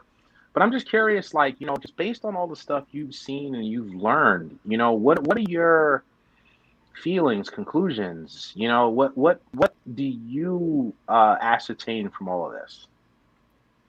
You know, my biggest, and I've said this before, that I think I've always felt that the you know, us getting confirmation that UFOs are real would lead down the path to studying consciousness and remote viewing and human, you know, I'm trying to think of the word, the capabilities of humans, you know, because I think we're capable of so much. And I always thought if we got that confirmation and the people would say, oh, you were right. You were right. They lied to us about UFOs. And then I'd say, well, there's other stuff they lied to you about, you know, this is what you're capable of. You need to come look at this. And one of the things I talk about, and I don't get a great reception on Twitter, is the work of William Bankston. I don't know if you've ever seen me talk about him, but he's a sociologist who also is a statistician, and he's worked with With the health, right? Where with cancer. He's done a lot of experiments where he injects mice with cancer, and he does a hands-on healing technique, and the mice are supposed to live to 27 days. That's maximum they're supposed to live with that kind of cancer. No mouse has lived beyond 27 days as far as he knows. And the study has been done so many times over the decades. But with his method, they live to 2 years. And they can take the blood from that mouse and then put it into another mouse, give that mouse cancer, and the cancer won't take. So it's like the biggest thing ever if that's true. And I was always not into hands-on healing because there was never any evidence to back it up. But he has the evidence. And so that's one thing people need to look at. But you have to be open-minded because his technique, he starts, you know, he deals with stuff that is really out there for a lot of people, which I won't get into now. But he has the data. As far as the cancer and the medical stuff, he has the data. As far as the phenomenon, I'm surprised that some of the people I've met who I call sources recently, they're really open to DeLong. You would think, like, DeLong, people said that was a disaster interview. I have one source who works in Intel, you know, he talks about DeLong a lot. He's very open to some of this being very dark. People know Eric Davis. I'm not telling anybody. If you listen to him talk about UFOs, he says there's nothing good related to UFOs. He's so down on it. I don't know if that's his defense connection over the years he's worked in, you know, with people in the DOD. They just see it like that. I don't know. I don't know what data he's seen that, you know, because he doesn't talk a lot about that. I can't tell anybody that this is what you should do. This is what you should think, because I don't know myself, and I change my opinion. You know, I don't change every day, but I lean in different directions when I see certain information. There's information I saw 10 years ago that I rejected, and I see it today, and it's like, you know what? Maybe there's something to that. So I don't really have any gold nugget to share. The remote viewing stuff is something I studied with Lynn Buchanan, one of the top teachers back in '97. I took Prudence Calabrese, who was another teacher. That was great. I love that stuff. So I definitely think it's not just, I am definitely not a nuts and bolts guy. I am definitely consciousness related. And I think that's where everything will wind up eventually. And I'm pretty good about knowing my audience. You know, if I'm talking to somebody right off the bat, I don't bring up Skinwalker Ranch and wolves being shot and not being able to be taken down by a gun and smoking dogs in trench coats. I don't bring up any of that stuff. But, you know, sometimes right away they want to jump into the most esoteric stuff. So, you know, I'll go there. So, yeah, I mean, I'm glad you were here, because thank God for you tonight and Omega, because you guys made it, you know, easy for 2 hours. Yeah. And we'll definitely do it again. Joe, for everybody in the chat, I've been following along as best I can in the chat. Thank you so much. This is it's awesome to spend 2 hours. Joe, listen, not for nothing. You know, I'm actually amazed that I'm sitting here, you know, chatting with you. I read your blogs all the time. I've learned so much from you. I mean, the in-depth analysis that you do with the commentary in between it. You know, the one that you have pinned with Dan Sheehan and you know, stuff with Lou Elizondo. I mean, just absolutely incredible. So, you know, I just want to say, you know, I just want to commend you for the incredible work that you do. Your transcripts, just second to none. The audio portions that you've added is great. I would ask that you keep doing that, because I will keep doing that. Yeah, that's new. so- It makes me feel better, because before, if I'm just doing transcripts, I'm like, somebody called me a somebody took a shot at me, and I understand. They're like, you're just a stenographer. I'm No, like, you're not. yeah. No, you're not. The You're audio helps with documenting. that. The audio helps, So- and hey, it's great, you know. And if you ever want to do audio commentary, it would help me during my morning commute. Okay. Yeah. I will, when I finish, and the Corbell Knapp thing, summarizing and documenting and writing down what they said over like 5 interviews, it's taken me a while.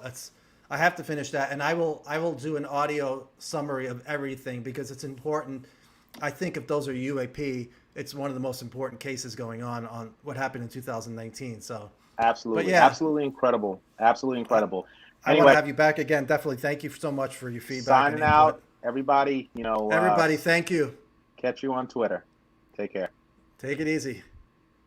Everybody, yeah, I have not seen Tucker. I will look at that, and I will look at the Don Lemon interview. So thank you, everybody. Thank Mav. Thank you, Julie. Thank you, Aria. I appreciate it. Everybody else who came in late. Good first time. You know, we'll do it again. I'll do it again next week, as long as people want to keep doing it. Hopefully people will call in, because I need you guys to ask questions and drive the conversation, because I run out of ideas. So we will talk soon. Thanks, guys.